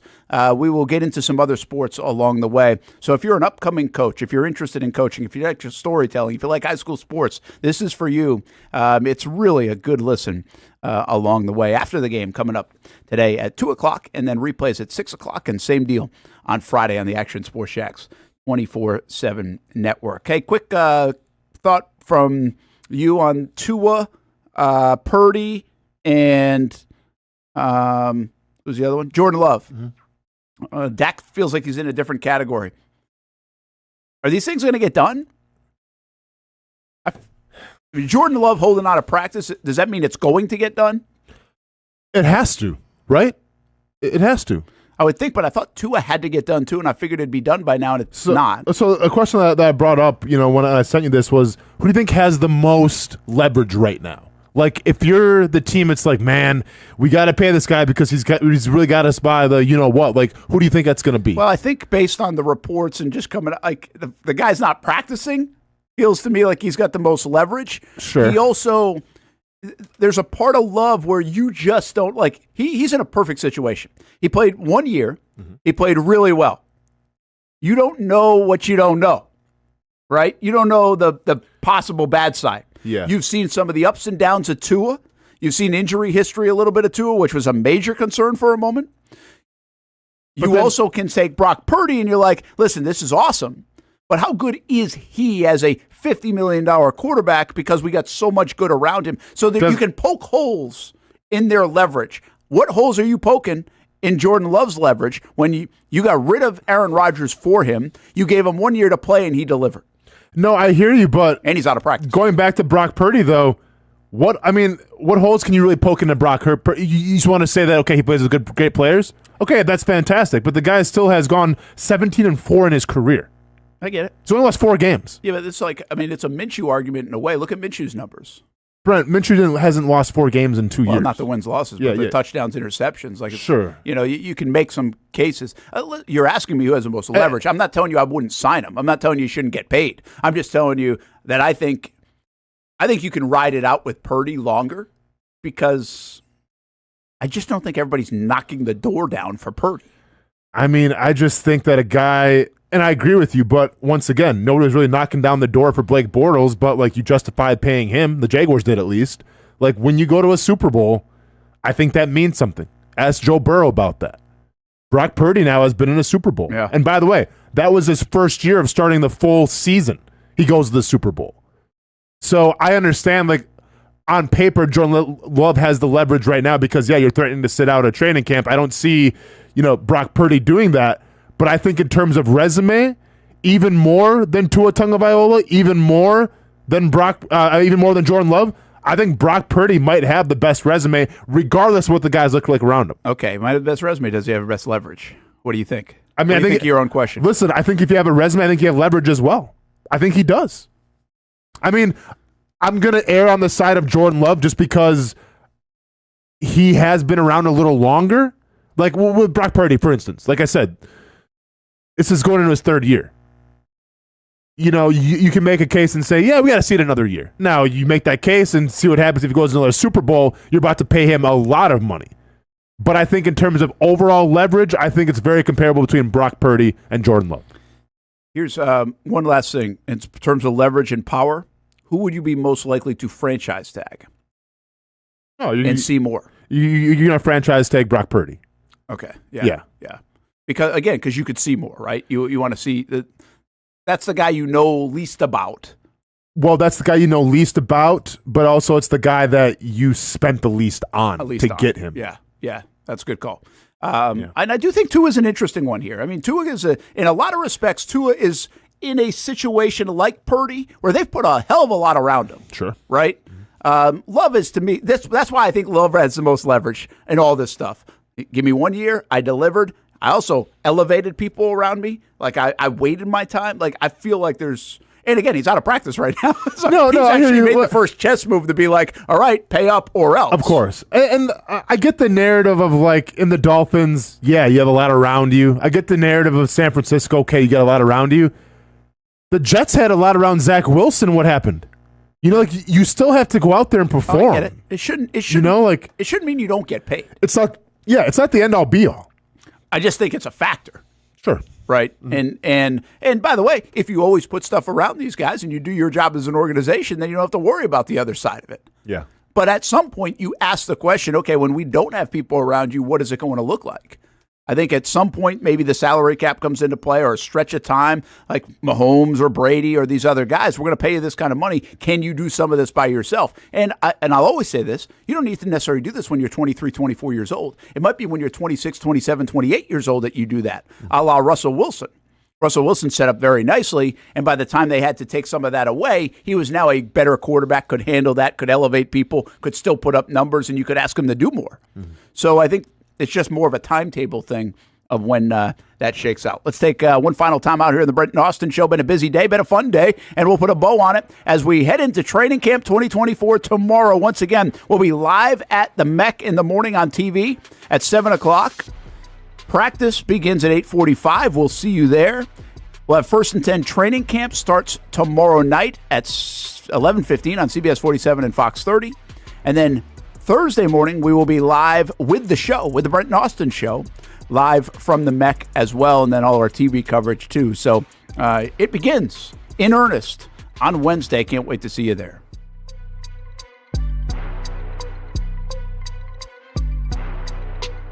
Everyone loves a good game night. Here you don't have to be the host. You don't have to clean up. They bring the food and drinks to you, and you can watch whatever you want on the big screens. It's more than a card room. It's a night full of fun with friends.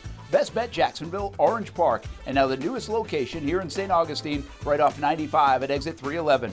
A brand new clean room, a full bar and menu, my favorite sushi in town. And I love the fries too. You don't have to just play poker at Best Bet. That's why I come over here to the table games and play one card poker. That's a pretty good card and a win. One card poker is like war as a kid, you against the dealer. And this isn't the only fun table game to play. A friendly staff, a lot of fun. It's a good night out at Best Bet Jacksonville, Orange Park, and the newest location in St. Augustine. You can be a serious player or a novice. It doesn't matter. If winning equals fun, you're a winner every time at Best Bet. I'll save you a seat, and I'll see you down here at Best Bet St. Augustine. Oh man, it is that time. I love being outside, but it is just so hot. Oh my gosh, I cannot be outside. Well, you know, it doesn't have to be. As a matter of fact, I've got the perfect solution for you to be able to stay outdoors and not look like this guy. GW Outdoor Solutions has the solution that will help you create areas of shade with their automated retractable awning. As the summer months inch closer, the high temperatures will be right there too. With GW Outdoor Solutions, go from scorching to cooling in no time with one simple push of a button. These innovative shade solutions not only provide protection from the sun and rain, but also add style and functionality to your home. Let GW Outdoor Solutions transform your backyard into paradise. Check out GWOutdoorLiving.com for your free estimate.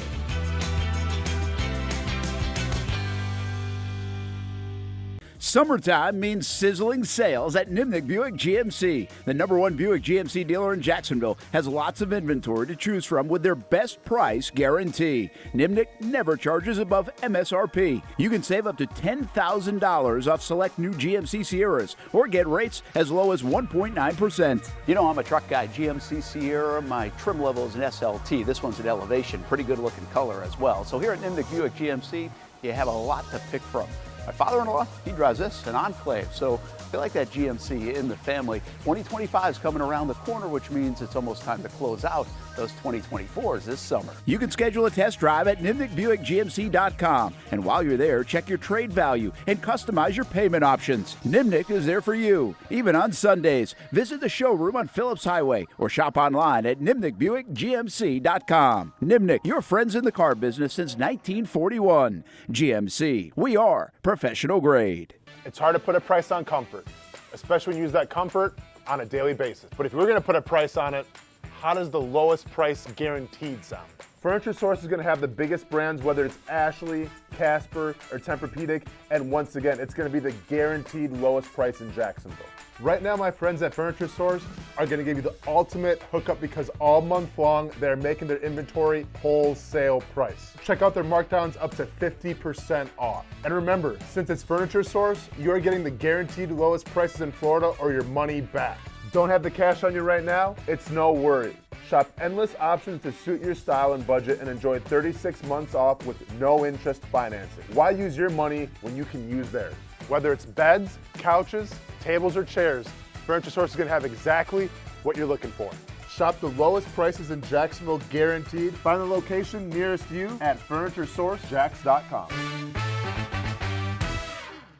It's a new logo, new branding. With Bold City Heating and Air, it's an old school approach. One of the few locally owned and operated air conditioning businesses left in Jacksonville. It's hot, Florida in the summer. You can't do much to avoid it, but you can keep cool with Bold City Heating and Air. It's every customer counts kind of service, from when these trucks have pulled up to my home over the last couple of years and when they pull into your driveway as well. From communication to pricing to the actual service, everyone at Bold City Heating and Air cares about you. You know who is coming to your house. You know they will be well trained and they will respect your home.